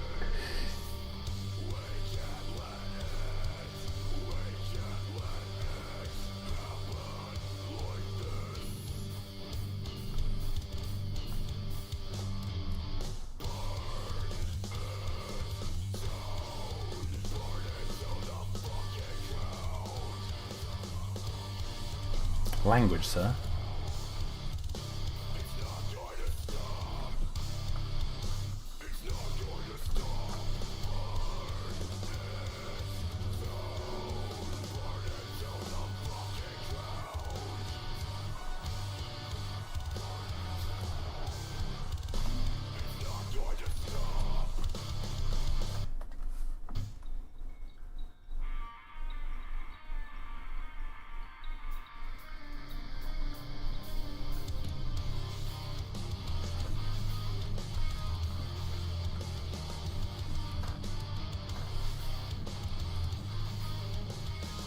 What are my thoughts on the Ninja Turtles franchise?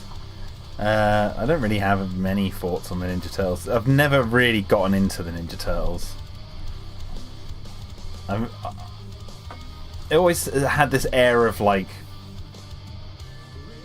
crappiness to it, just for lack of a better term. Actually, so here you go. I do have a lot of thoughts on the Ninja Turtles franchise. But no, I mean, like, it's just not really been my cup of tea. I do like, though, I will say, I've been playing with my daughter, actually, last week. Was it last week or the week before? We played Turtles in Time, one of the Ninja Turtle games for the Super Nintendo, I think. Because I've got it on an emulator and on a Raspberry Pi. And she loved it, because she could just mash the buttons.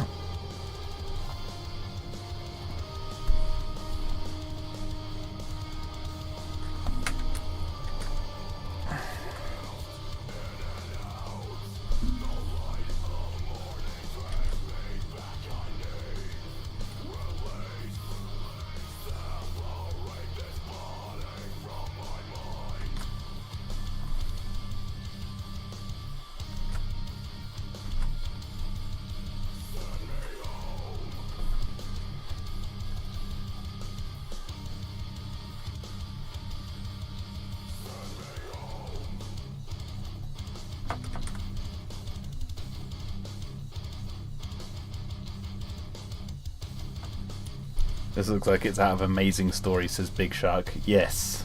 Yes. And welcome.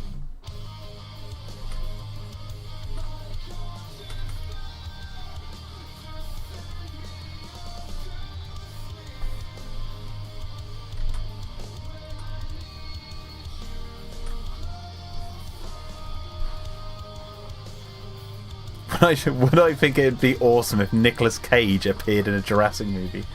I actually think that would be really, what's the word I'm looking for? Out of place. I think he'd be actually out of place in a Jurassic franchise movie, because he would, it would be really distracting. It'd be like, there's Nick Cage. But, part of me wants to see it. I'm not gonna lie. Part of me would love to see Nicolas Cage be in a Jurassic movie.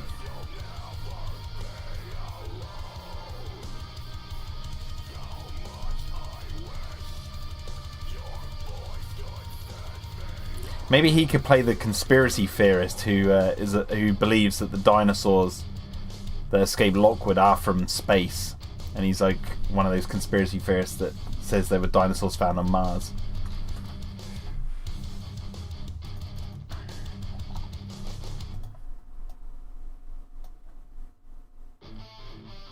Already been there from the start. Nice.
Good John Hammond.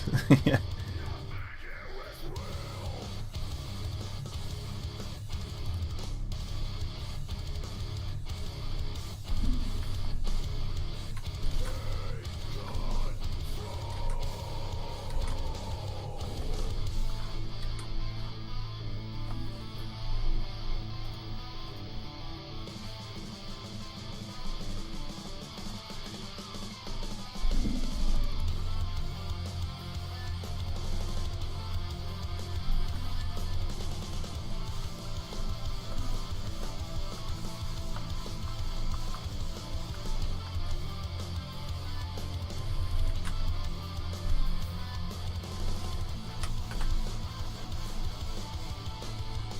Four-hour live stream. Oof.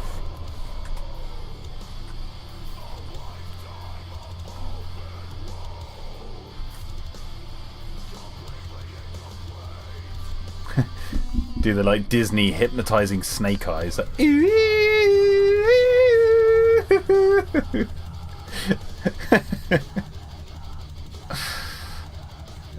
mean, that kind of does look cool, doesn't it? Woo! She's got like these crazy eyes.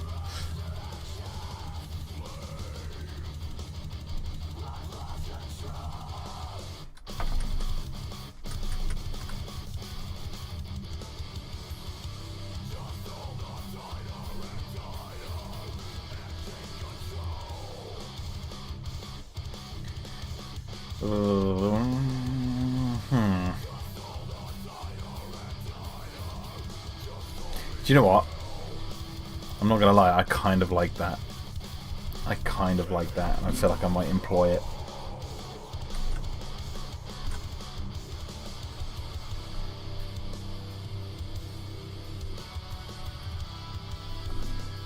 Just for like one shot, she just has these absolutely crazy eyes.